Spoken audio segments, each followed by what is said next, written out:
running their mouth like that about Mahomes and so disrespectfully to the team. Yeah. You've never beat these niggas in the playoffs. Yep. After you Saints, which y'all be trying to talk spit to Lamar about, oh, you didn't beat us in the playoffs, you didn't beat us in the playoffs. Even though it's one of those games, Lamar didn't even play half the damn game. But then, when it comes to Mahomes, it'd be crickets. Jack City. You've never beat that man in the playoffs. Ever. In regular season, 13 seconds, nigga. We was just talking about it. Remember, they whined, bitch, moaned, and complained to get the overtime rules changed. You still lost. And then y'all still lost in overtime. Sauce may be a good player, but he does have locker room issues. They said the same thing about Ramsey when he came over. They said No. He was disgruntled talking. No, they was having issues over there. Here's the thing. But Sauce didn't take it to the media like Ramsey did. Ramsey wanted out that motherfucker. That's why they called him a locker room problem. Here's the thing. Sauce is, like I said, and I told you this earlier, he's a competitor, don't get me wrong. But at the end of the day, he just wants attention. That's all. Do McVay want to deal with that? That's the real question. That's something you don't want to deal with, bro. You don't want that shit coming in your distractions. I don't feel bad for Kenny. He went all the way to Pittsburgh with his brother to see this game. I'm glad he went They went all the way to Pittsburgh to see them get their I'm glad Kenny went to the game. Witness the fraudulence of the Colts. Listen. Make a master plan, watch it backfire. Burn it all down and collect the ashes. Build it back. Alright, what up? Welcome to the All Grind Sports Show. We're politically incorrect. I go by the name of JC, and I'm here with my wonderful brothers and co-hosts, man. We got an incredible show in store for y'all today, man. It's a lot on our plate, as I just mentioned to my brothers. But first, just want to thank y'all for tuning in the way y'all have been. Make sure y'all continue to like, share, comment, and subscribe. Y'all could have been anywhere in the world, but y'all here with us, and we appreciate that. Real quick, I want y'all to all go make sure y'all hit that subscribe button. I also want to make sure y'all keep running up them downloads because we are on the road to 1K for this year alone. So we're trying to break that record. You know what I'm saying? We already done double what we've done in any other year, but we're on the road to 1K. And we also on the road to 200 episodes. This is episode 171. So wow. Thank y'all, man, for very proud of you, JC. And proud of y'all, man. Y'all the ones that show up for me every single week, man. I love my brothers out here. I don't know where the F I'd be without them. I was talking about the episode. You remember the episode? That's what I was talking about. Oh, this guy. Don't make me cry. Don't make me cry. No, we appreciate it. Isn't it crazy though, JC, to see where you were from episode 1 to now? Yeah, man. I'm proud of you, bro. You know I'm proud of you. Very much so. Sometimes I can think about episode 1. Like, damn, like episode 1 was such a coincidence because we literally covered the Rams Super Bowl ring. That was our first episode. It was I believe it was the last game of the season that we were recapping, and then we started off in the playoff round. It was a great place to start.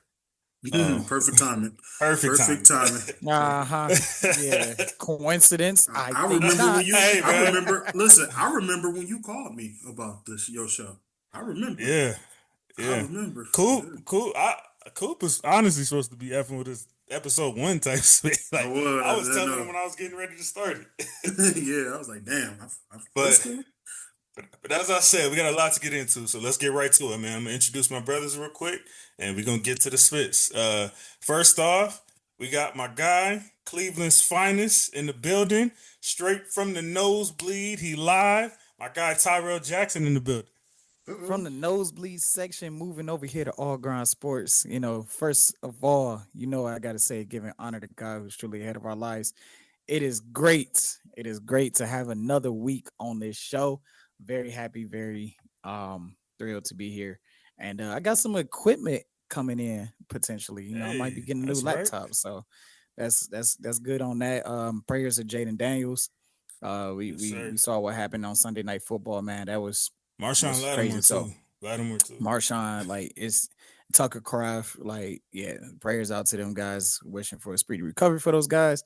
And we're back to misery this week because the Browns play this Sunday.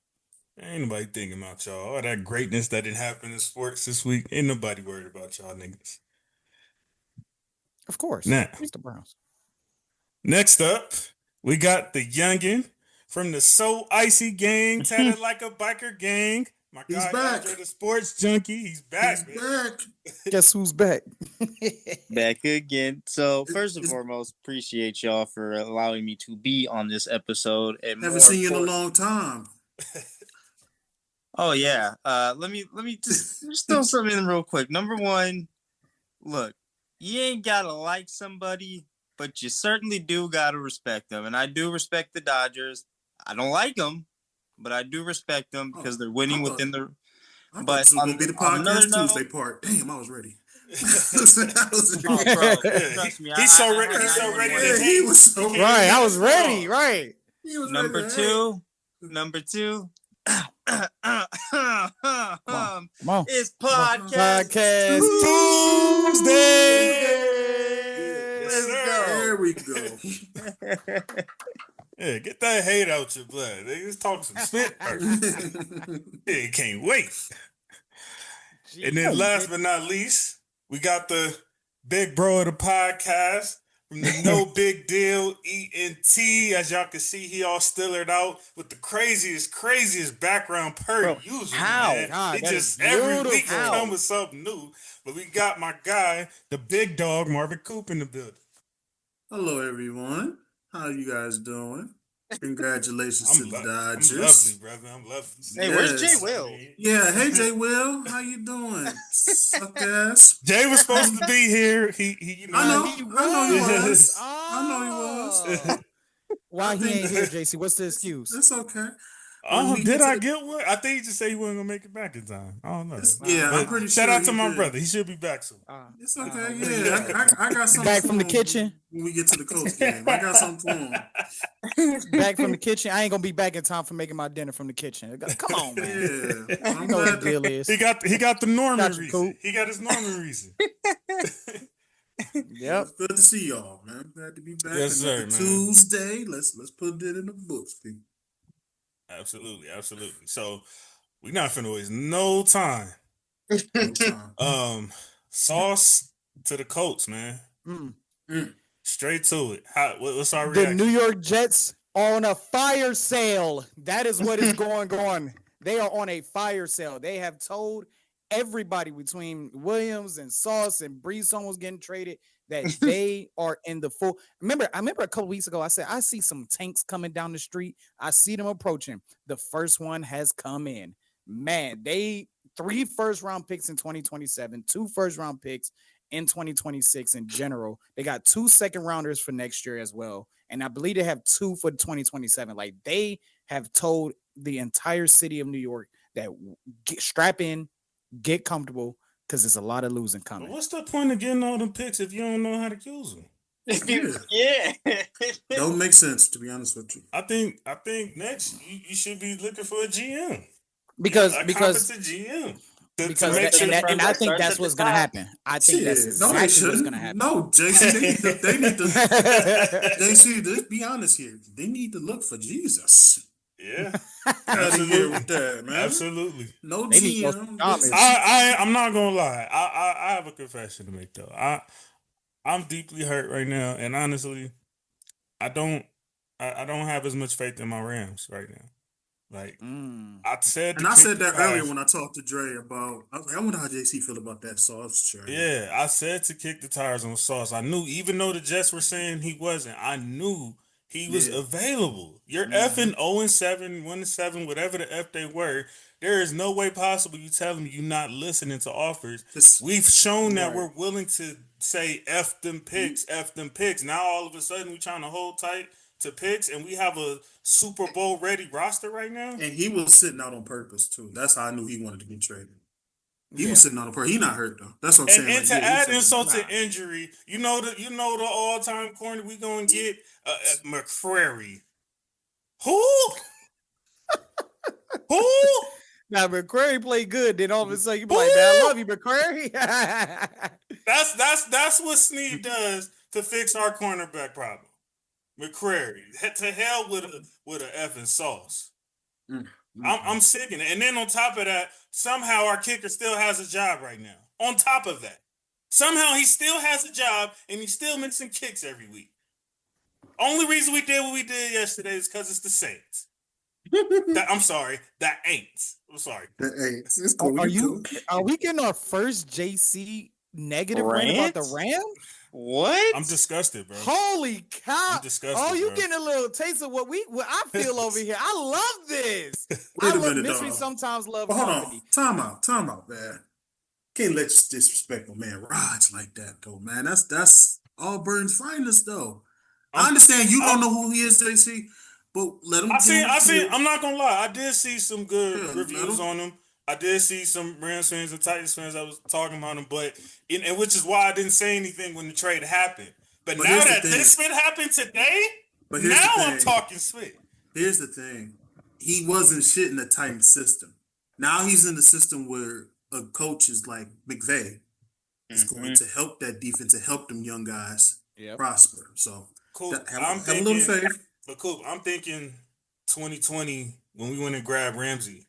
Make that blockbuster and get our, you know what I'm saying, our Super Bowl juices pumping again. That's what I have in my mind with Sauce. I don't know if that's gonna be enough for how these niggas be getting toasted out there. I just don't. I'm not saying he's gonna be the savior. I'm tired of putting a Band-Aid on it and letting our effing front seven carry us pretty much throughout everything game we played. All I'm saying is wait. Just wait. Now, if he get like some pick sixes, I'm gonna be like, oh, and just let him develop, bro. You gotta let him develop first. You guys the coach had like 2 seconds to feel sad, and then they wake up to this. I'm sure they don't even give a f about Sunday no more. Well, you know, and if I'm you, right, like I would trust Les Snead in this. I kind of agree with Cool. Like trust Les Snead in this. Like there has to be a reason why he decided. Like you said, in McVay you trust, and Snead you trust. Snead trust. You got to trust them. They need to fire this kicker and not get some trust again. Hey, I put it to you like this. Hold on, Tyrell. Let me say this shit. Yeah, go ahead. Shut your spoiled ass up. You just won the fucking World Series. No, wait a minute. Right, what is he bad for? What's going on here? This man got. Hold on. I'm gonna tell you why. Did you see that post that he shared? Like on social media about the LA championships in the 20s. Like, come on, man. I don't want to hear Hold on. I'm gonna tell y'all why. No. Y'all don't see what hold on. Y'all don't see what the Niners are going through right now. Y'all don't see what Washington going through right now. Them windows can close real fast, can't they? For them, not y'all. So you have to capitalize. But for them, though, not everyone's different, Jason. Not y'all, bro. They don't have a McVay. Not y'all. I'm just saying. They don't have a McVay. Bro. They don't have a Snead, and to be honest with you, they don't have a Stan Kroenke. Man, McVay been flirting with going to. I just talked to Coop about this. McVay been flirting about going to the booth for the last 3-4 years. Man, listen though, but and look what he's doing though. But look what he's doing though. He's realizing what he can do with y'all squad, who half your team was on IR last year. Let's not point that out, and still make shit happen. Yep. So as I'm saying to my young brother here, spoiledness, cut that shit out. Yep. And trust the process, bro. You just won the World Series, so I don't want to hear that shit. Like, hey, I don't want to hear when most teams can't get 1 or 3. Like, you can't. You got the big 3 in football. Right when it comes to the front office is your owner, your general manager, and your head coach. You got all fucking 3. Like, how rare is that, man? Like, trust. Your team has given you a history of trusting the process, of literally, this ain't no Philadelphia bullshit. Like, this is legitimately a team that has given you a history of trusting on what they're doing. Like, this ain't no, it's going to be the same shit again. Unlike me, who's dealing with Groundhog Day all over again, like it's last year, you have a competent organization. You have an organization that gives a fuck. You have an organization that's willing and able to fucking win with a smart young head coach who, yes, he's been flirting with it for the last 3 to 4 years. He could go to the booth or he can coach y'all for another 20 years. Is he even 40? Let me ask y'all this. Can I just ask y'all one question? No. No. Okay, go. If it's a silly question, your show. It's only because it's your show. And this is for Snead. Why not go get Sauce? Why? Because don't say he couldn't, because he got traded to an AFC. He could, but here's the thing: would you want to deal with that, like the drama that comes with it? Sauce may be a good player, but he does have locker room issues. They said the same thing about Ramsey when he came over. They said the same exact shit. He was disgruntled, talking. No, they was having issues over there. Here's the thing. But Sauce didn't take it to the media like Ramsey did. Ramsey wanted out that motherfucker. That's why they called him a locker room problem. Here's the thing. Sauce is, like I said, and I told Dre this earlier, he's a competitor, don't get me wrong. But at the end of the day, he just wants attention. That's all. Do McVay want to deal with that? That's the real question. That's something you don't want to deal with, bro. You don't want that shit coming in y'all. Distractions. Because y'all got a great locker room right now. We ain't have players that were considered locker room issues and then came over here and was like who though? That really hasn't who though? Remember when Sue came over? Niggas like, oh my gosh, Rams doing that. We went to the Super Bowl. Sue got that reputation because the media don't like him. That's right. He's stepping on niggas' feet. So what you that was more of an on-field thing, but right. If you notice though, like even when he was doing that, he had his teammates defending him. Like he was always a good. Like I've never heard a teammate say anything bad about him. Like he it was just wanted out of Jacksonville. That's all. Stepping on motherfuckers, like Sue wanted. And it's crazy. I remember that nigga having to just god awful, most worst reputation when he came to the Rams. Like, why are these niggas doing this type shit? He had that reputation because of what he did in Detroit. Like, and that's crazy because he chilled out on that when he was in Miami. Like, that's what a lot of people forget. Like, he kind of chilled out on that. Like Detroit, it was different. He was young. He was like immature and all that stuff. Right? He was trying to make a name for himself. Like when he got that money, got down to Miami and still handled his business down in Miami. You didn't see a lot of that. You know what I'm saying? So it's like. You bring in a Sue who added to your front seven on the same next to Aaron fucking Donald of all fucking people. We got Sue and Donald, 2 Hall of Famers on one defensive line. That shit's crazy. Yeah, like and we lost. And we lost. Like, come on. That's like crazy. Like, and it's just my thing is this, right? When it comes to the Rams, like the Rams, ever since like outside that outlier year. They have shown under the McVay era that they can win under almost any circumstances outside of a year or two.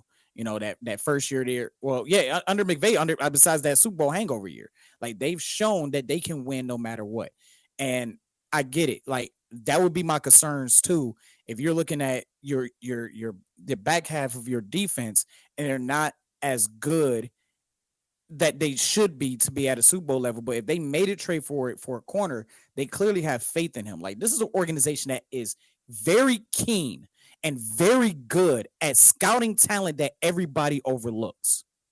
Very good. High, whether it's drafting, whether it's trading, whether it's free agent signings.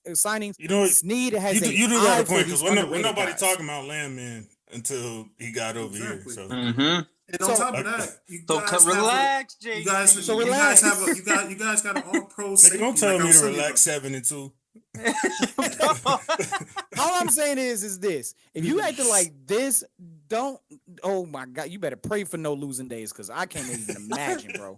I can't even imagine. I can already see the JC. Hold on. Y'all act like 2014 to 18 with the Lakers don't exist. Hey, we didn't know you. Yeah, but you didn't. We didn't know you. I'm just saying. I've endured the worst of the worst. He goes, I know. And yeah, so but I ain't gonna take. I think you're fine. I know, but I think y'all fine. Got nothing to worry about. We got why is we buttering this nigga up? Yeah, come on, get with the show. Fuck out of here. Next up, we got Wood. They also, like you said, they're having to fire sale Quentin Williams to Dallas. I seen that. We seen that. Fire. Like Mark said, that's not even. I'm not gonna lie. Just as an owner, I think he's a piece of spit as a person. But man, did he make out of the Micah situation? Did he make out of the Micah? That's what he's trying to do. That's what he's trying to do. That's not what they needed. That's because they also. I don't know if y'all also seen. They also got Logan Wilson. Which they don't need. They don't need. You need secondary help because Deron Bland ain't Trey's shit. coming back. He got a few cooked weeks. last night. Hey JC, listen, we keep saying that every year. Diggs coming back. Diggs coming back. All of a sudden, a freaking ACL tears in that little kneecap. Fuck him. Damn. Listen, you have to move on from him. You got to move on from him. Not only that, but he's a. When he's healthy, he's one of the best. But like he's not going to been good. solve He the been good for a them. few years though, Tyrell. That nigga's like lemon chicken. Yeah, he cooked on this motherfucker. He's done. Yeah, well, he's like a lemon pepper chicken wings. It's like he either is.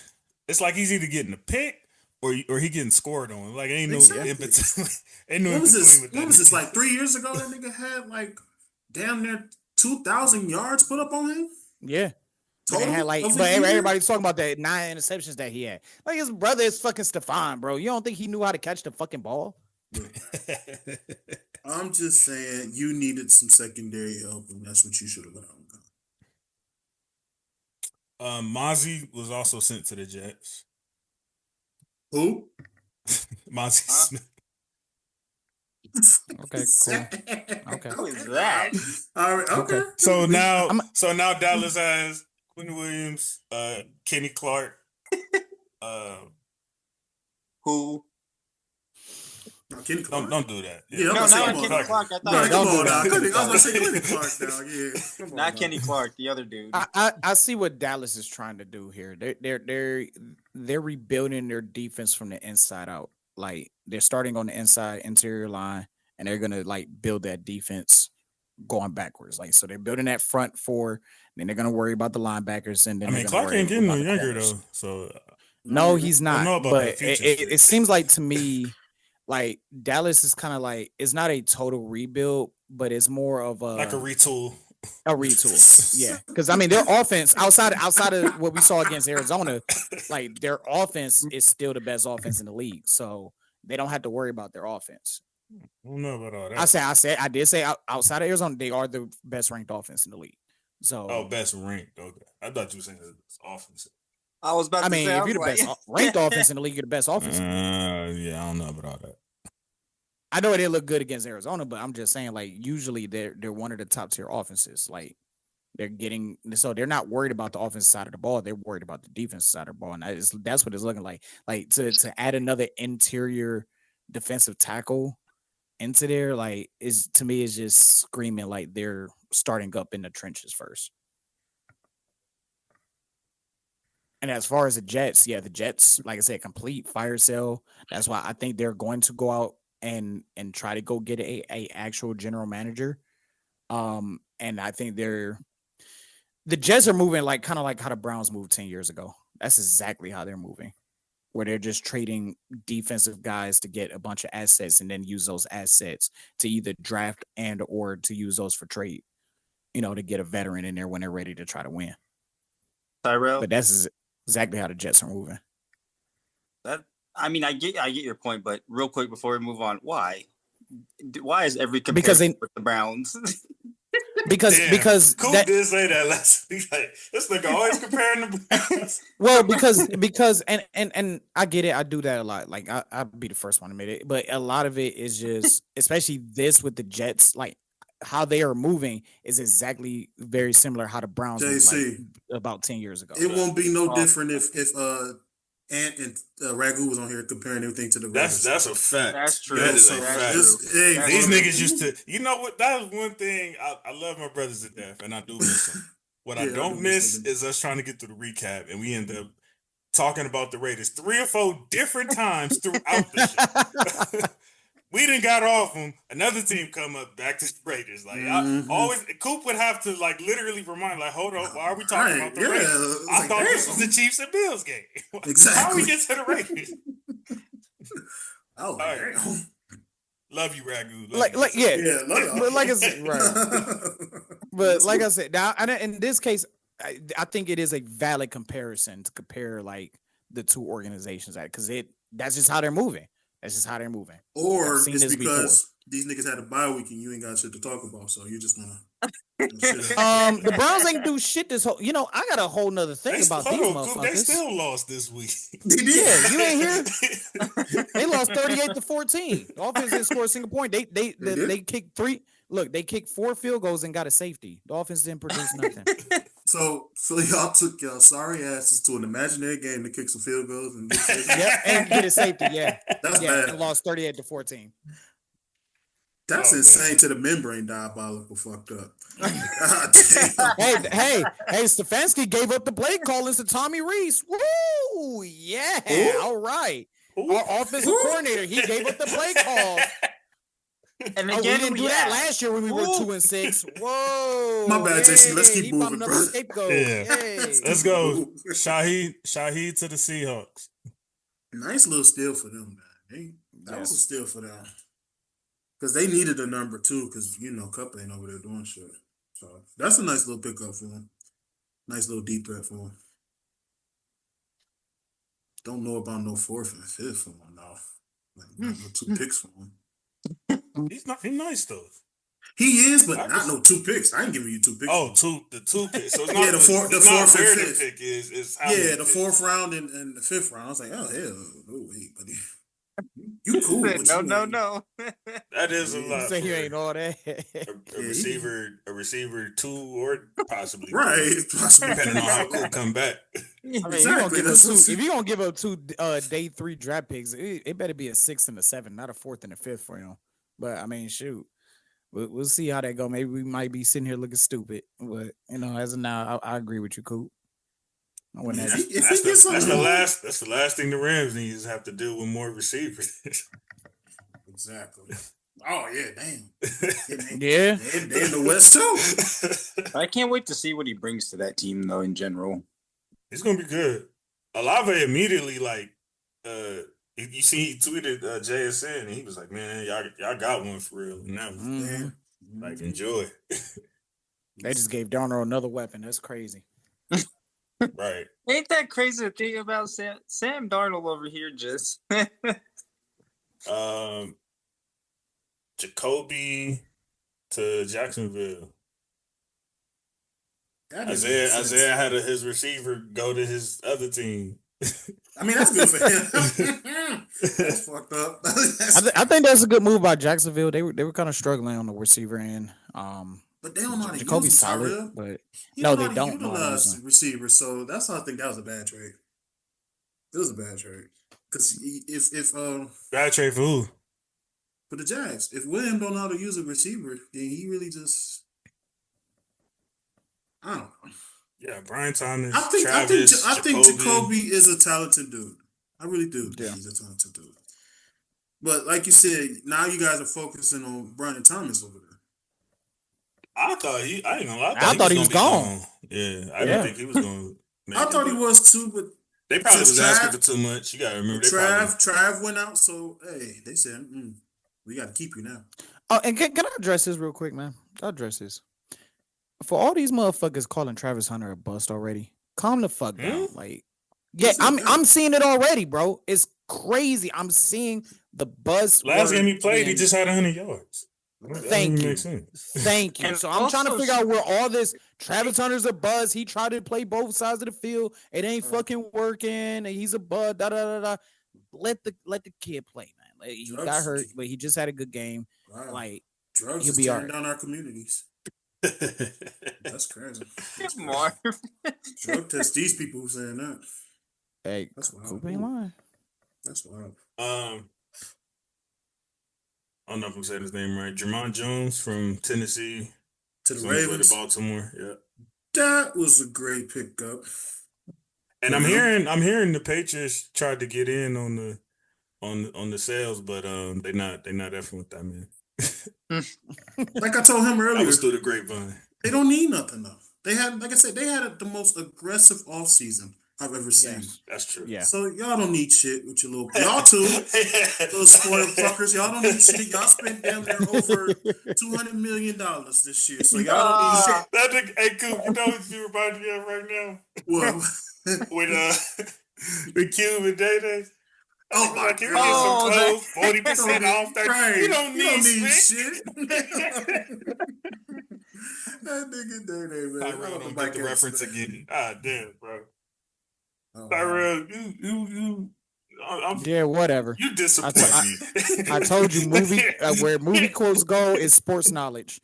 It's sports history knowledge. I told you that already.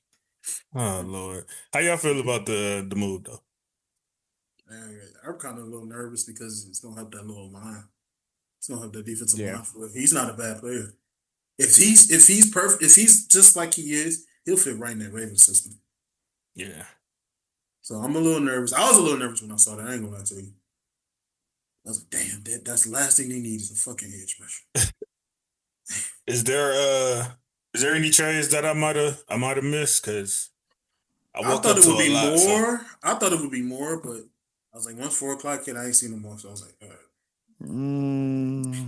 So I'm looking right now. I just want to make sure. I know the Chargers picked up an offensive lineman. They picked up Penning from the Saints at the last second. They need Jesus on that offensive line. Yeah, no Joe Alt, no Slater. So when Alt went down, I was like, man, that's crucial. Yeah, I mean, listen here, Joe Alt, my boy. But when he went down, I was like, because we got them next week. I was like, all right, TJ, you better have a fucking field day next week, boy. Yeah. I heard he been very blockable lately. He has. Yes. He has. Oh, $100 million. Yeah, so Trevor Penning went to the Chargers. He can play both tackle and guard.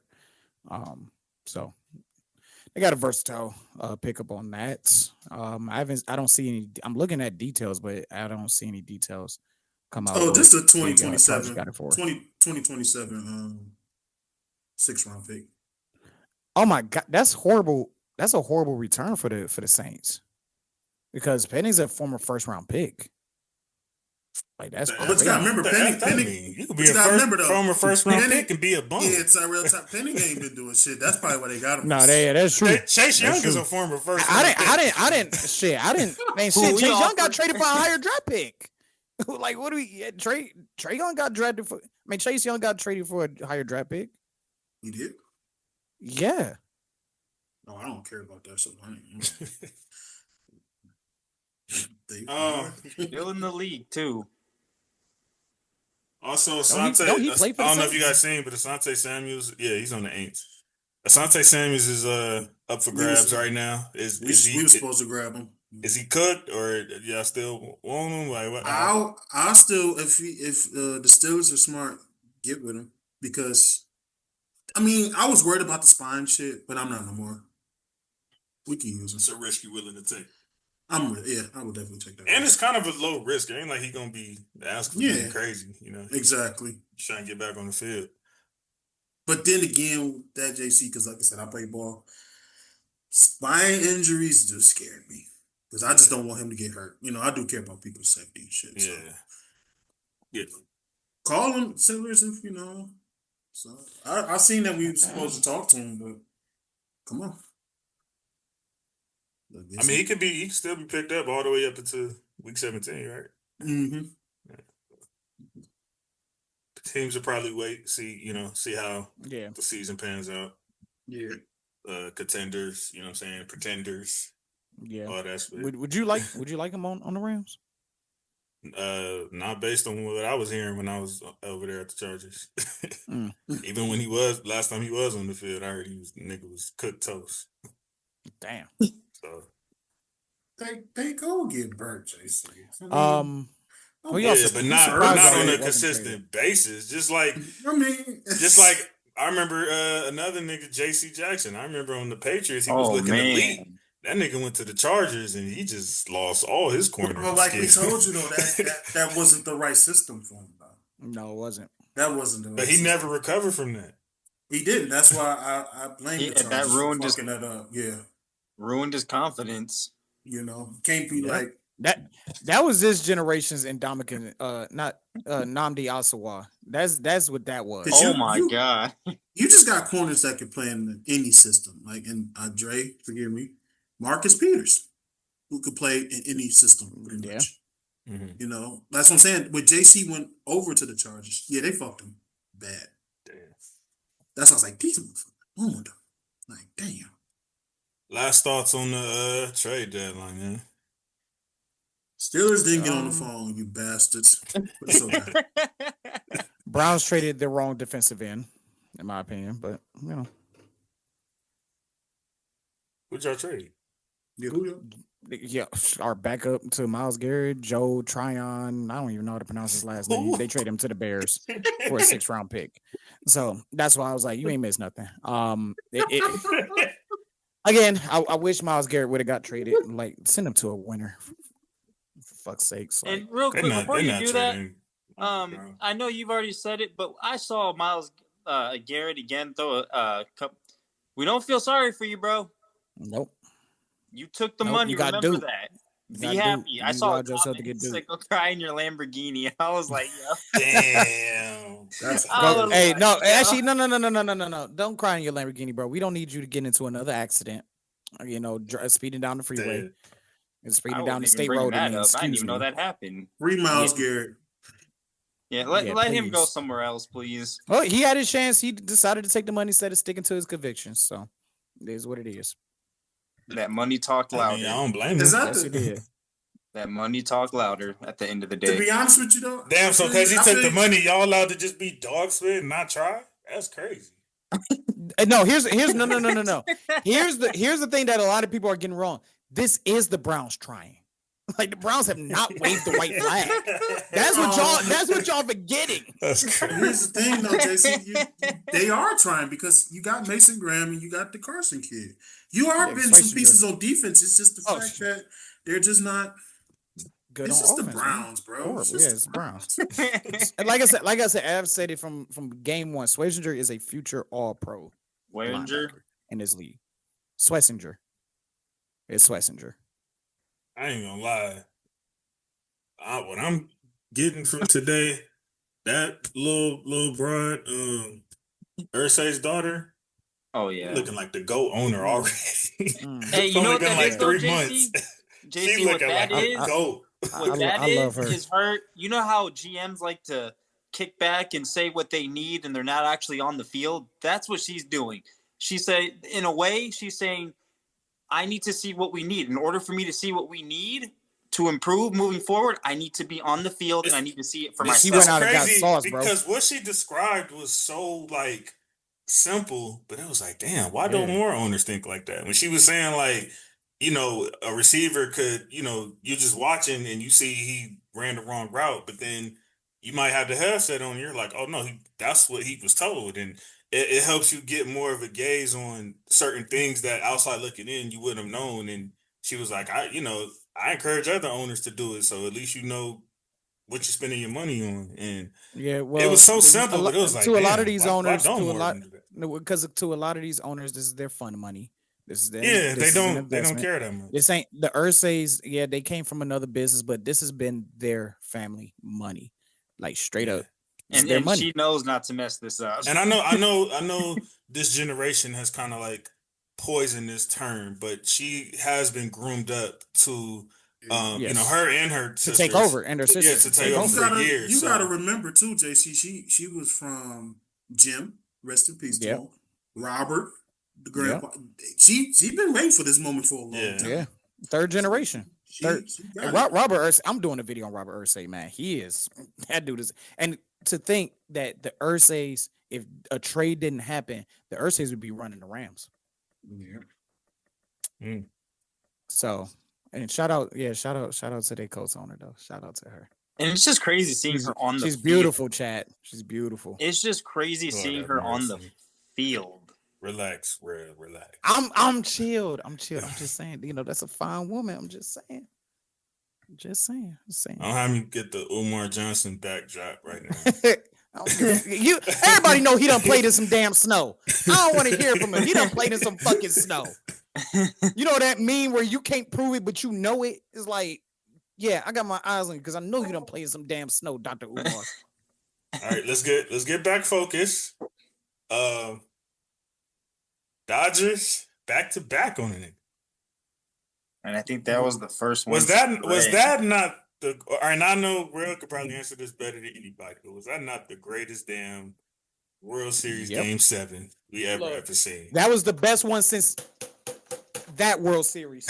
That was the best one since that World Series. Tyrell wins a win. Seriously, fuck off. When you doing this to win, No, I bet but you would. But no, I can't remember the was last one of the best time that a game from start to finish in baseball I watched was just that extremely intense every moment. And then we go down 3-0, and then even starting. They even showed the record that like starting in the ninth inning, they were like 2-65 when trailing going into the ninth. Then to have bases loaded, 1 out, and you still come out of that to get to a 10. Like the catch where My guy, he knocked out his own damn teammate. Oh yeah. Take it to the 10th inning. It was crazy. Yeah, it was crazy. This game had everything, bro. You had the This is the best. 18 innings. This is the. Don't roll your eyes. Did y'all actually stay awake for this, East Coast guys? I do. Oh yeah, definitely. This was a weekend game. Yes. This is a hot take. I don't care what nobody's saying.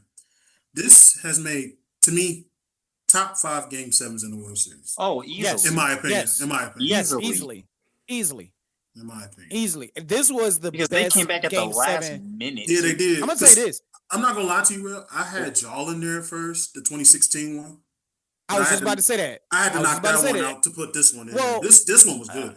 Really? So you I had because I was gonna say this is the best Game 7 in baseball. I'm talking about. since I'm talking about Game 7s of a World Series. Yes, of a World Series. This is the best Game 7 since that. Y'all blew a 3-1 lead, didn't y'all? Don't remember. I was trying to remember. Trust me. Crazy. It cancels out. Trust me, it cancels out because we came back from 3-1 against the Warriors, so it cancels out. You had some solid moments, especially like in 01 when the Diamondbacks beat the Yankees in Game 7. That's what I'm saying. You had some solid ass Game 7s in the World Series now.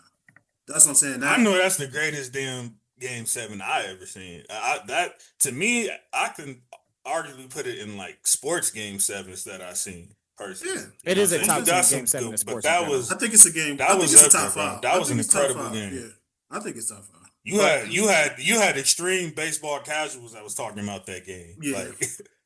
And one thing too about I had been talking to Isaiah throughout that series too, and one thing I tried to explain to him was the one problem with playing the Dodgers is if you score, you got to score if you can every inning because kind of that's like how the Blue Jays did Game 1. That's what I'm saying. They outscored them and they were able to get that victory. But when you let the Dodgers hang around for too long, they will at some point be like, okay, now you're going to pay for this shit. You had the chance last inning. Now you're going to pay this inning. Listen. And that's the problem. My bad, Mark. I was going to say that's the problem with versing them is like when you have you got to keep your foot on the pedal because if you give them just a little bit of life, they will make you pay. And that's what they showed at the end of the ninth. JC, forgive me. I'm just happy these Canadians did not win shit. Thank God. Because listen, I said that last week. Y'all got the Raptors. We gave y'all the Raptors. Are we being xenophobic? Yes, of course. We gave y'all the Raptors. Your guy won MVP and won the championship last year, so y'all don't shut up about him. So I'm kind of glad these fools didn't have no more today. Yes.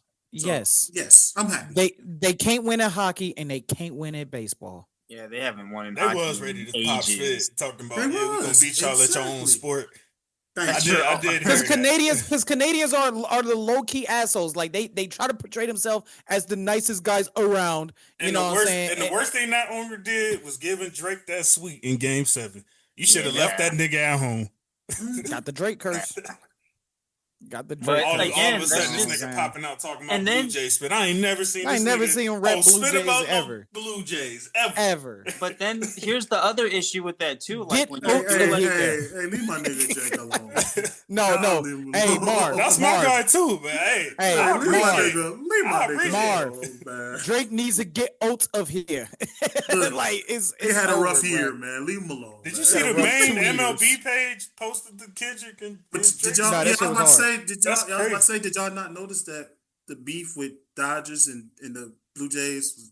That was everybody caught that spit. That was crazy. What makes it we got fights in the game too. Come on, man. That Game 7 was beautiful. And I will say this though, right? In the series in general, Ye's savage, bro. To a rookie like 20-some years old and pitch against the Dodgers like that. I think that was Game 5. 12 strikeouts. I got to give him that credit in the series in general. Like that created a great moment. That's gonna be talked about for years to come. As like this person who's not expected to step up to the plate and delivers against one of the best teams of all time. Let's be honest here. It's time to start having a conversation of this Dodgers unit. With back-to-back championships being one of the best teams of all time. If y'all win one more. Or win one more in the next 2 years. I mean, 3 and 6 don't qualify as a dynasty. No, they don't got to win one more. They don't gotta win. That's crazy work. They already won 3, didn't they? 3 in 6 years in the dynasty. 24. Yeah, you guys already won 3. You won 3 in 6 years. And it's a back-to-back in there. How is that not a dynasty? Yeah, I was about to say no. And we went 4-5 times in that time frame. Yeah, that's a dynasty. Yeah, they are a dynasty. They don't need to win split. But another issue too. I'll take a 3-peat though. No, please don't. Look at this shit again, please don't. man. Hey, to all the other baseball teams out there, pay people. Fuck. Start paying people. Wait a minute. Why are you not happy? Ain't you in LA too? I'm not happy. I want okay, Toronto. never mind. All right. Wait a minute. Dynasty officially. So yes, Dodgers officially have a dynasty. Who your baseball team? You know who his baseball team is. Man, you know who his disgusting baseball team is. Boston? They're in my division. No, San Francisco. They're in my division. This nigga all over the place, bro. Wait a minute. Hold on. He's a San Francisco Giants fan. Hold on. I'm thinking Red Sox. I forgot this nigga like sorry Giants. Wait a minute.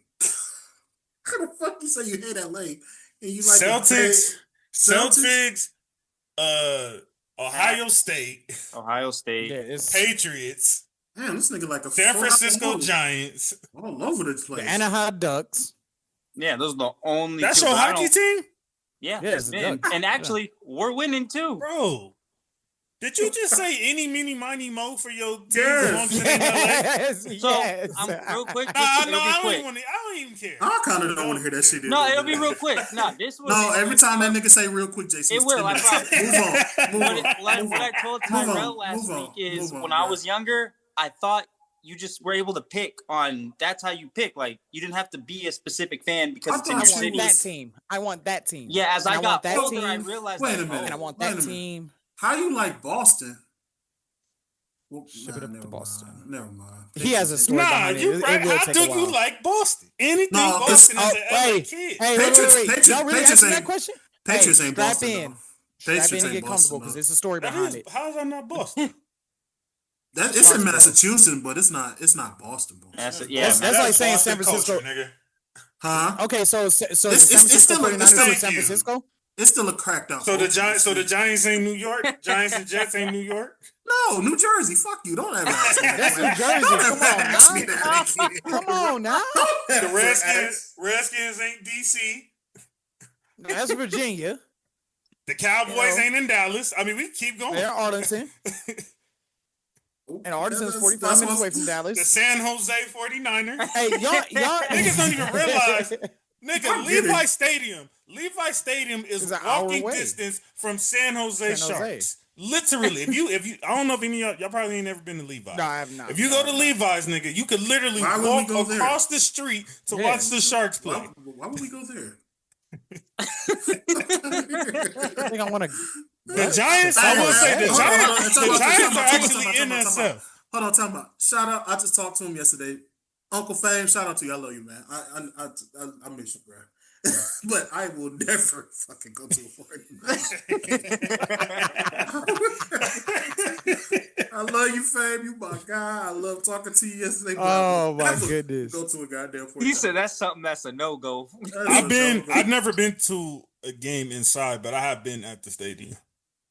The one time we were supposed to go, me and Norman ended up having to cancel last minute, and I'm glad I didn't go because the Niners beat the spit out of us anyway. That was the year that Debo went off, to get their season together. They started off like 2-5 or some shit like that, and then Debo went off, and then they ended up making the playoffs. In the last isn't that game. the game that made Debo a household name? Nah, Debo was pretty known before that. Yeah, I was gonna say he was well known. Yeah. But anyway, F them niggas.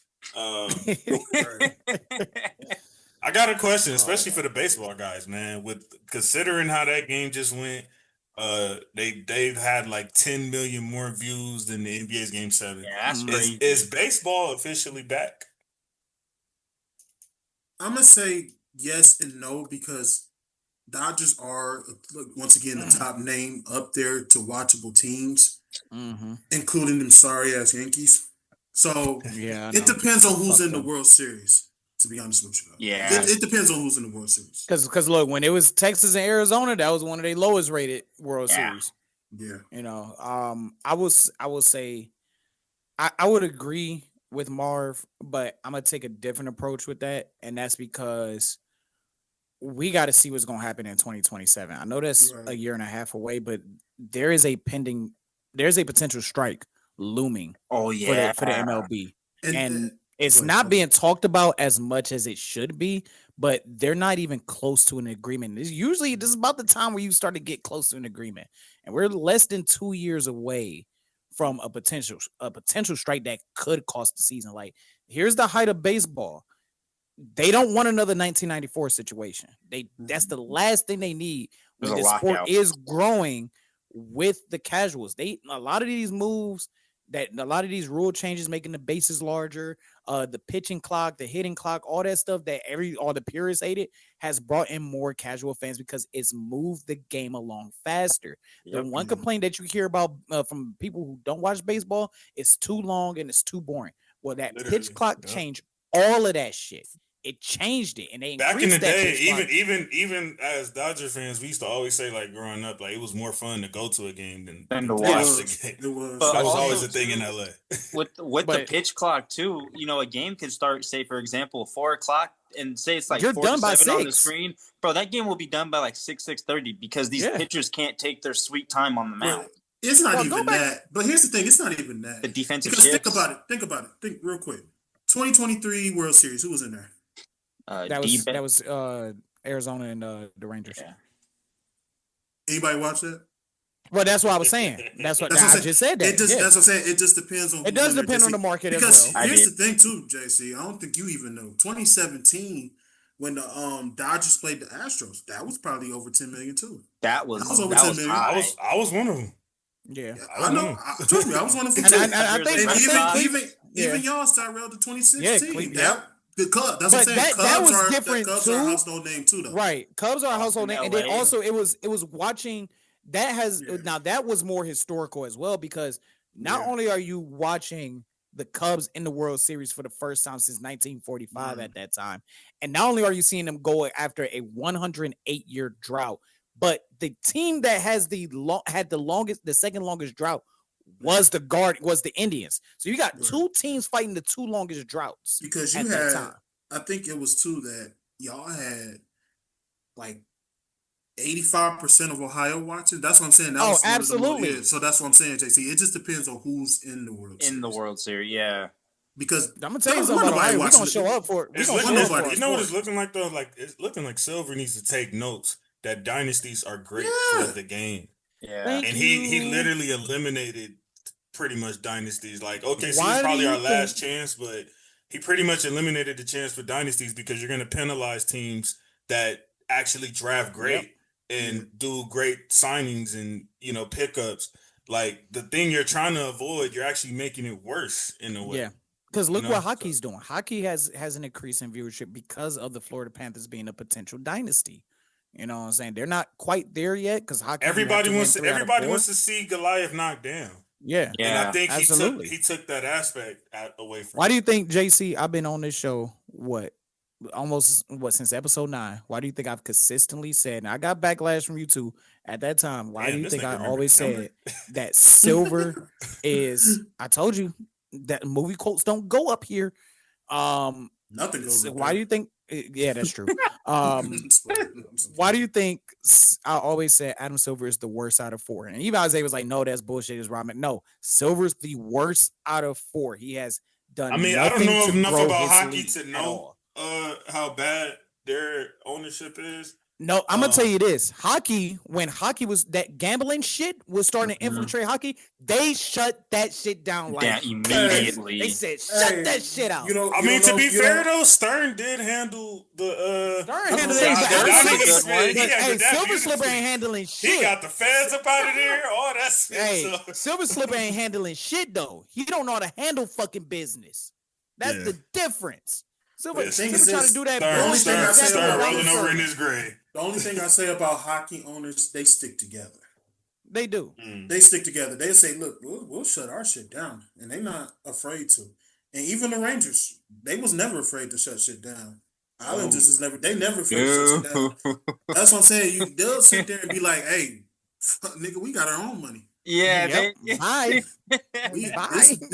Both the Islanders and Rangers owners said, if shit goes south, we New York, baby. We'll find our money. We don't give a fuck. That's true. They're like, we don't care about anyone else. And that's one thing I gotta salute hockey on. They owners come together. If that what's the shit that happened in 2012, JC, with the owner of the Clippers owner? If that shit would have happened in hockey, Sterling, 2014, if that shit would have happened in hockey, them niggas like, get this nigga up out of here. Immediately. Well, they did get him out. They did get him out of there. But how long it took though? They took him a long ass Hockey time. would have gotten him out. Hockey would have got him that instantaneously. That shit happened that day. Leaked that day. Get this nigga up out here. No, they waited. Look, they waited to Adam Silver Slipper officially took control of the role, so they could use Donald Sterling as an example of Adam not being about his business. They was investigating Sterling 4 or 5 years prior to that shit. They knew what the fuck was going on. David Stern didn't care because David Stern like, bro, you making me money. I don't give a fuck. You know, type shit. They don't play that shit in hockey, bro. They don't play that. Like I said, even the commissioner don't play that shit. Like when they were, I think it was getting rumored that there were some players involved, and they was like, no, we're not. No, we're shutting this shit down. We're not. No. Because hockey's trying to build their brand up as well at the exact same time, and they're starting to enter their peak as well. Like this new CBA, this is the most money they're gonna make. And people don't think, people don't realize hockey is up there. It may not seem like it, but they are up there with like the NFL fans and shit. You get so many hockey passionate fans, and loyal, man. They don't give a fuck about that shit, JC. They'll shut that shit down with a heartbeat, bro. Yeah.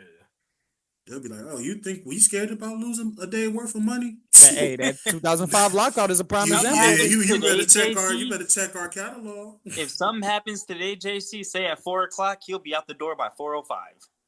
Yep. They're not gonna waste time. Fucking play. Silver Slipper be like, okay, maybe. I don't know. I guess. That's crazy. Can't stand so. Shout out to the Dodgers, man. Congratulations. Back to back on the nigga. Thank God it wasn't the Yankees. We're going for that 3-peat. You know what I'm saying? I'm just putting it out there now. Dot, I don't know why you didn't show your face at the parade. That would have been, you know what I'm saying? We was all blasting that nigga Smith pretty much that whole night all over LA, that Dodger blue. But yeah, I'm feeling good. I'm feeling great, man. You know, now I'm hoping my Rams is next. I can only hope. Boy, that's somebody else, man. Sure. I ain't gonna lie. If I gotta see another LA championship, bro, I think, yeah. I think I'm you gonna move out here for a little bit. Nah, fuck no. I like it out here in Cleveland. You don't rep no LA shit anyway, so shut up, nigga. Right. Shut up, Dre. Fuck up, man. Straight hater. You represent my college hometown team. Did not fucking do. That's crazy. That's disgusting. That's crazy, bro. Ohio State forever. Fuck that. How did you go to Notre Dame? You know what? Move on. Don't even. Yeah. No, you can tell your sorry ass excuse. Right. Tyrell can tell us. Oh, I think I told that story. Yeah, you did. But I'm just saying. Yeah, between watching it on TV and movie Rudy, that's what made me. I just didn't like how he tried to brush you off when he told his sorry ass story. Right. He won't let you tell your story. Fuck out of here, Dre. Oh no, no, I just didn't want to make it too long on the episode. No, that's all it is. I used to watch Notre Dame football. Yeah. Wait, just real quick. All I care about. Just real quick. 10 minutes. Anyway, now that we done got all that out the way, it's time for our Week 9 recap. That was the dope part of the show. I ain't gonna lie to you. That was. Because it's been a while since we touched bases on damn near every sport. That's what. Thanks. We all grind, baby. We all grind. Yes, sir. All grind sports got to live up to their name. Yes, sir. Let's start with Thursday night football. My personal boycott game, but welcome back, Lamar Jackson. We got Baltimore and Mike. Oh, damn. He already had it ready. That's all. Every single time Baltimore play against Miami while Lamar Jackson's there, I knew they was going. I knew it was gonna be applauded. That's why I told you. Did y'all see the GM got fired, but not McDaniel? Yeah, what the fuck? Yeah, we saw that shit. So you gonna fire the GM, but not hey, Mr. I'm trying to Does figure out why he I have took some them. tapes on the owner or something? Like he must have something on him. I'm trying to figure out why it took him 25 years to fire him. Why it took him 25 years to fire this man? They say he was in the organization since 2000. What have they done since 2000? Nothing. Why did it take them 25 years to fire this man? I know he was a general manager the whole time, but damn. Yeah, Mike McDaniel still has a job somehow. And do y'all hear Tua Tagovailoa every time he comes up to speak? Hey, why? If I'm an offensive lineman, bro, this is what I do. You ain't lying. Come on in. Come on in. Hey, I'm not blocking him. Go ahead. Nah, he always want to talk shit, call out players, man. Call yourself out, man. You terrible. I would have been like this. Throwing it 40 times and you still a trash like that. Matter of fact, grab some and what I want you to do is make a sandwich. You can make a sandwich back there. There's juice in the fridge. There's some piece of rolls in the freezer if you want to heat that up. My house is your house, so just go ahead, please. This trashness couldn't happen to a better organization. So Miami, keep it up. You guys are garbage. You guys are trash. Y'all keep hanging on to 1972, please. Damn. And Tua finished the game too, 25 of 40. You still played bad. Boy, oh boy. With an interception, no tutties. You smell that? But a GM, I'm not gonna lie, what I do. That's bad. What I will say though, trash. I feel like I smell trash juice all over this game. I've always said that I feel like GMs kind of get the biggest bypasses in sports. So especially him, JC, being there so fucking long. Like, 25 years. But that's what I'm saying in general. Like the coach is always like the easy scapegoat, but the GM is the one that puts everything in place. And I get it. You do need a little bit of time at least. I'd say at least 4 or 5 years for it to really look like, okay, like, you know. I think what saved his job was probably bringing Tyreek over. Yeah. Absolutely. Yeah. I seen a bunch of Dolphins fans saying that's honestly probably the only thing of significance he really did since he was there. Marv, I'm about to make this very relatable to you. A good chef can take bad ingredients and make a great meal out of it. What great meal have they made, Tyrell? That's the point. So they had a bad. Wait, hold on. I got this. They had a bad supplier and a bad chef, which means the restaurant need to get rid of both of their asses. I was about to say that's raw chicken every time. See, Marv, I told you I got you because look, a bad GM, but he got a good head coach can make that. Hey, that chef can make chicken shit into chicken salad.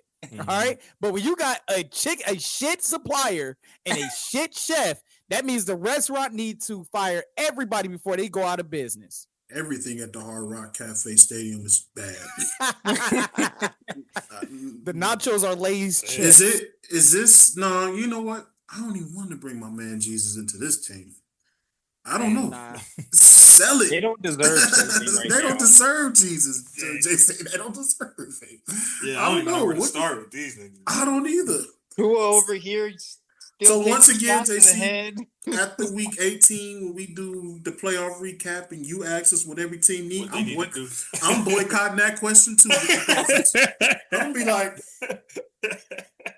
I'm gonna boycott that question too. And I know y'all seen that video of Stephen Ross getting mad because the car wasn't close enough for him. Like that's ridiculous, dude. That's crazy. I'm like, oh my gosh, because you got to walk 10 feet. Losers. Mm-hmm. And to think, if he's watching this show, he's probably thinking to himself, like, that's too far of a walk for me. Well, guess what? Your team got belt tasked. That's but what like happened. I said, Lamar Jackson, welcome back to my fantasy team. We held it down. Amen. Yes. I'm sitting at 7-2, even, you know, because Drake May held it down while you was gone. So appreciate you, rep. Don't fill up Dre's head even more. I was able to draft a top 5 quarterback as my backup. I made, you know what I'm saying? That's why I always tell y'all, the backups are just as important as your starter in fantasy. Yeah. It ain't filling his head up. Tyrell, he ain't believe, so he really didn't. So he don't count. That's why Dre don't get to talk. An LA nigga had to tell him that his Boston team was gonna be like that this year. And now they sitting at 7-2. He don't know what to do with himself right now. So Dre's on punishment for the rest of the year. After what I've endured, that nigga. You bet not turn that TV on in your room. You After hear me? what you endured, nigga, the most successful franchise in the last 20 What you years. endure? Oh my god! What you I had endured? 3 bad years we've of been bad out of the football. playoffs for What 4 you or 5 endured? Oh my years. gosh! This That's man a just said long we missed a time play. for us. Tyrell, I'm sorry. Try you don't get 18 to years. experience Try winning. 18 I'm sorry. years. I'm sorry. Try 18 fucking years. I don't want to hear it. Try 18 years of missing the fucking playoffs. Hey, Glad I finally don't we got have a that. Super Bowl is Glad pretty I don't have long. that problem. Come on now. And y'all have won 1 in 10, so y'all shit, you up there. They're still You in up there. contention. Who had 1 to 10? Steelers ain't won a playoff game in almost 10 years. Oh, you talking Right. playoffs? Playoffs. We can make it though. Yeah, I'll make it. These niggas didn't make it. Patriots ain't do We shit. Patriots ain't do shit. Don't care. As long as they ain't do shit, I don't give a fuck. All right, it's too much time on these niggas, man. Niners and Giants. Why? Yeah. Do we really need to? Really? Really? You better call Reek and Norman for them niggas. I ain't watched that. Yeah. Bang bang Niner gang. That's all I gotta say. I don't know, JC, what to say about that game. I mean, McCaffrey got me to win for them. I made the restaurant analogy. It's a great chef making bad ingredients look good. And that's what Shanahan is, man. Like and it is not his fault. You know, you got a bunch of bruised bell peppers and meat that's about to expire and stuff like that. But you know, he makes the best out of it. That nigga been over there hanging on, like Blowing 10-point leads in the Super Bowl. Oh yeah, that Kyle Shanishment. Shannon. That's what I call it, Shanishment. Remember what was it you did last week, Tyrell, on who was it? We was like for the fraud alert. Oh yeah, whoa, fraud alert, fraud alert. I got that for Shanahan. I feel like he's been bamboozling the league for over a decade. For like 15 years. Been as an offensive coordinator and a head coach. And then what do you do in Atlanta? He stopped running the ball. What do you do in Frisco? Stop running the ball. I don't know, these coaches. It's still disgusting to me. You had the audacity to scapegoat Steve Wilkes like that. That shit's crazy. And that nigga held the Chiefs to what? Pretty much nothing by halftime. Yeah. Right. Like what? Yeah. He's the reason that muff punt that led to the first Chiefs touchdown of the game. Yeah. Like, but he's still sitting, and then he gets the injury excuse. Like, I ain't falling for that spit. That nigga fraudulent. Once again, why does Shanahan have a job? I don't understand. Remember, the only reason why I got patient with, it took Andy Reid 20 years. It took Andy Reid 20 years. It took Andy Reid 20 years for what? To win a Super Bowl. Yeah, but we seen he was a good coach before that. He left the Eagles for some spit that had nothing to really do with football. Yeah, they wanted that innovation. Chip Kelly. That nigga ain't blow no multiple double-digit leads in the Super Bowl. Right. He actually kept up with the Patriots. I sure did. And had his receiver one on a damn near broken leg. Broken ankle, yeah. Damn near. It was broken. It was broken. Yeah, that shit damn near. Plate in his foot. Bro, 9 catches for over 100 yards, and nobody talk about that Super Bowl performance. And if Philly had won, underrated. he would have won the MVP. Criminally. Of course. You got a fucked up ankle and a fucked up leg, and you go 9 catches up for 100 plus yards in the tutty. Like, come on, nah. Why is that Super Bowl performance not talked about? Win, lose, or draw, bro. That's one of the best Super Bowl performances of all time. That's just T.O. Nobody likes T.O. Yeah, I know. Damn shame. I'll fuck with T.O. It's crazy. People treat him like he did what A.B. did or something. He was nowhere near exactly. And still one of the top receivers in names right now. Yeah. Shout out to Mike Tomlin for handling A.B., bro. Because we saw what happened afterwards. When someone didn't know how to, and we saw it was when he got hit in that Bengals game. He was never the same. Never the same. But Mike Tomlin knew how to. You know, did it. I seen some interviews before that. He looked perfectly fine. Coop probably remember too. Man, I will never forget that game. Coop, when did you realize? I don't want to go too off track, but real quick, when did you realize that something was wrong with him where it was like, okay, like, nah, it's you, nigga? Was it while he was there or was it after he left? Like, when did you realize that? Like, when he signed with the Raiders. When that whole thing happened with him and Gruden? Mm-hmm. Yeah. And then all of a sudden he get traded to the Patriots. He running around his backyard saying, I'm free. And you ain't even played the fucking game for these motherfuckers. He didn't even play a game, bro. So that's when you officially was like, okay, it's this thing. Yeah, think about it. He argued with the NFL about his helmet. He called Mike Mayock a fucking cracker. Like, and they threatened to beat his ass. Like, and don't forget this man. That's why I said shout out to Mike Tomlin, bro, because he kept all that shit under wraps, bro. Well, he probably he knew who to play with too, though. That CTE wasn't that damn bad. But hold on, I gotta give Bill some love too. He ain't fuck with Bill like that either. Bill only had one game with him, and told him to get the fuck out of here. But that wasn't him though. That was Kraft who wanted them to get out of there. He knew not to fuck with Bill. Yeah, he didn't fuck with Bill either. Bill had him on the line. To be honest though, we're not gonna act like he didn't have a full competent Buccaneer season. And then he takes his pads off mid-game and walks. Hey, one of the best moments in NFL history. That was after that. That was after the Super Bowl. Yeah, that was after the Super Bowl. Yeah. That is so crazy. That is one of the best moments ever to like see somebody quit mid-game. And they weren't even down, and they still had time. They came back and won that game. Oh my god! What are the chances? On the scale of 1 to 10, what's the chances he sneaks into the Super Bowl one day? I mean, Super Bowl, the Hall of Fame. Slim. He has the resume to be a Hall of Famer, but absolutely. Again, you have to be a media darling as well, and he's not a media darling. Yeah, they damn near didn't want to put T.O. in there, so they damn sure. No, T.O. should have been a first ballot Hall of Famer. The fact that it took him a second ballot was criminal. Yeah, very criminal. He won't see the Hall of Fame. I don't think so neither. The quitting during the game and the way you did it, and definitely no ring of honor, and then it's gonna keep you out. It's gonna keep you out. Like I said, he might get resume. in Pittsburgh's. No, he might get in Pittsburgh's ring of honor. He might. You don't think so? No. I think Coop would know better than all of us. No, he won't. Yeah. I mean, what he did, I'd take away nothing he did. It's just the fact you took your shirt off and quit. You fucked yourself up. Yeah. That really kept you out of everything. And they went. So he won't even get a jersey retirement. I don't think so. No. I mean, that's what happens when you get in a ring of honor. They retire your jersey. For the most part, unless you're Michael Irvin and Drew Pearson. Yeah, I don't think Pittsburgh retired in '84. No, I don't think so neither. And I feel like if they approach Mike Tomlin with that, I feel like his response. We've seen it happen before. Denver, they clearly ain't gonna retire 15 from that level.